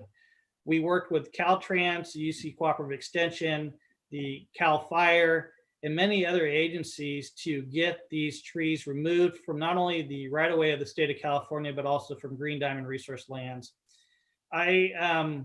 This I'll report on later in much more detail, but I was absolutely shocked at the amount of bureaucracy that went into these processes to get this project moving when this was such a critical virulent disease to address with sudden oak that impacted not only our Tolowa Dini and fellow tribal members within our county and their potential food sources, but in addition, to try to just get resolution. Almost every state agency I could name ended up being involved in this project, including the tribes. And in the end, we did get resolution, but only after months and months and months of negotiation to get these trees removed, destroyed, and figured out once they were destroyed, how we get them out of the county. And it's a sad state of affairs, but many of you know this as electeds now coming into office, or maybe even before, that the amount of regulations and bureaucracy just to do goodwill activities like this are so restrictive to getting those projects done that I think at some point they do need to be addressed. And I will bring this back up later, but no less than 10 different bureaucracies were involved in this conversation. And I was extremely disappointed, but extremely proud of Yana Valenkovic and her efforts with the UC Cooperative Extension to make sure these trees were removed from our area, and then also Justin Riggs with our Department of Agriculture. I had, even though we didn't have a North Coast Unified Air Quality Management District meeting this last month, an incredible amount of discussion has been had about the management of smoke management plans within our air region, which includes Humboldt, Del Norte, and Trinity counties. Our air district, more importantly, plays an extremely important role of being proactive in managing and suppressing vegetation that could cause catastrophic fire. And as many of you are aware, it's just overburdened fuel loads in many of our public and private spaces that create these catastrophic events. And a bureaucracy like the North Coast Unified Air Quality Management District should not be getting in the way with our smoke management plans in helping to enact public confidence in applying for permits to manage their vegetations, especially on a large scale. And what we did see over the past year and a half, which is way too long to receive a permit, some of these larger scale plans coming under far too much scrutiny and not being able to implement important vegetation management that could prevent wildfire, especially on private lands. And so those conversations are ongoing and will be addressed at our next meeting of the North Coast Unified Air Quality Management District Board. Had a great deal of discussions with County Council as it concerns the Klamath Dam removal project and mitigations and negotiations. Also, as you saw on our agenda today, working with Community Development Department, Heidi Kunkstel and her staff on getting on the agenda today, the North Coast Regional Water Quality Control Board planning discussion and hopeful delay of discussion on the salt and nutrient loading for public hearing, which is scheduled for April, and that extension. Also, a great deal of discussion with the California State Association of Counties staff, Catherine Freeman, as it relates to discussions around the Insurance Commissioner Lara's actions concerning fire. We need a new model in the state of California for insurance, especially in high-risk areas like Del Norte County, where we have a lot of people living in what we call the WUI, which is the urban wildlands interfaced area, Gasky, Hyuchi, Smith River, where many people are seeing losses of insurance, their insurance essentially pulled. And there's models out there for the state of California. They're very complicated, but in essence, there has to be a fine balance with these insurance companies that are essentially pulling their insurance from individuals and impacting whether or not they can maintain that insurance if and when there is a fire in the community, and whether or not they could recover the costs or loss of their home. So going to have another meeting here, hopefully with Commissioner Lara here soon on behalf of this CSAC, and have some very frank discussions about the loss of insurance to individuals, not only here in our community, but throughout the state of California. As Supervisor Hemmingson mentioned, the Del Norte County Transportation Commission pieces, I won't repeat anything there, but we were very active recently in the Richardson's Grove conversations as it related to an agenda item on the city of Eureka's agenda, which at the time we felt was either a pro or con in support of the Richardson's Grove realignment, which would have removed some small redwood trees, or in this case, one redwood tree, one 24-inch redwood trees and several smaller trees. It was almost 4.5 hours before public comment was reached, but we did express our concerns to the Eureka City Council that Highway 101, especially in terms of Richardson's Grove and the impacts to that and this realignment, is extremely important, not only for the city of Eureka and Humboldt County, but it's our only north-south connector for Del Norte County.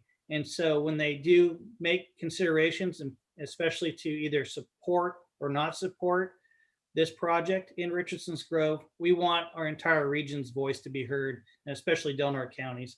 And so we did make public comment there. Also trying to, as I know Supervisor Hemmingson is involved with, the very aggressive legislation has moved out of SB 801 in this case, which was legislation that put regulatory authority with the Board of Forestry in determining essentially development in many of our rural counties. This regulatory authority, the Board of Forestry really didn't want. In plain and simple fact, the Board of Forestry has been given this authority to try to craft language essentially on how development will occur in many of these wildland urban interface areas. And this decision, after some very lengthy discussions with the Board of Forestry, they had hoped to make some conclusions on this by February. They are so far behind the ball on this, not only listening to constituents, not only listening to professors, not only listening to other state agencies. It was extremely important that they listened to county representatives and our state associations like CSAC and RCRC. And we're doing what I feel is a very just cause to ensure that building in what remaining land we have in here in Del Norte County, the 20% that might be buildable, is not tied up in restrictions associated with this legislation, and that we use smart planning and try to influence the Board of Forestry to make that smart planning decision that allows us some more self-determination on how our developments move forward. And so I'll stay active and involved in that area. Where this causes a great deal of concern and where I see this going is, many of you are aware of the sea level rise discussions of the California Coastal Commission and the governor's 2030 plan. So if worse comes to worse, and we have legislation like this or regulations that come out of the Board of Forestry, and then sea level rise planning that prevents development in some areas, it's going to further restrict where we as a county could develop the increased capacity for people that want to live and enjoy our beautiful area. And we need to try, because we're only 20% privately owned ground here in Del Norte County, we need to try to do whatever we can to keep those remaining lands available. And it is my fear and my request of any of our board members that we do our due diligence, and more importantly, pay attention to things that could restrict this development going forward into the future. I'd also like to congratulate Seaquake Brewing on their MOU, Memorandum of Understanding, with the Rickenson-Takeda Microbrewing Company, and the teaching and work that they'll do to brew the Kamome Ale in Rickenson-Takeda. I also had conversations with Jesse Gilkoff with the governor's office as it relates to COVID-19, and more importantly, communications with our community by trusted professionals, doctors in our community like Dr. Raywald.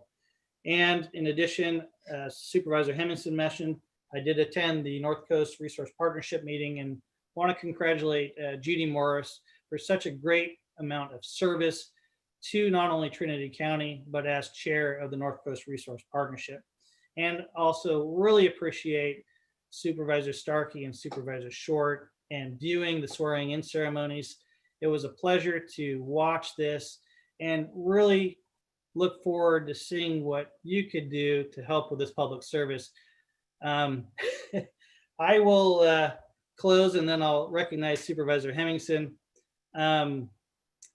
As you'll see, being a supervisor is extremely important. It's the only service that you as a community member could take to really have the voices of your constituents heard, not only at the local level, but at the regional level and the state level and the federal level. You play such an important job, and there will be a lot of distractions along the way. But I do know, as reflected upon by Supervisor Hemmingson and Supervisor Berkowitz, that we will work together. We'll have our disagreements, but we will get along. And more importantly, we'll work for the betterment of this community.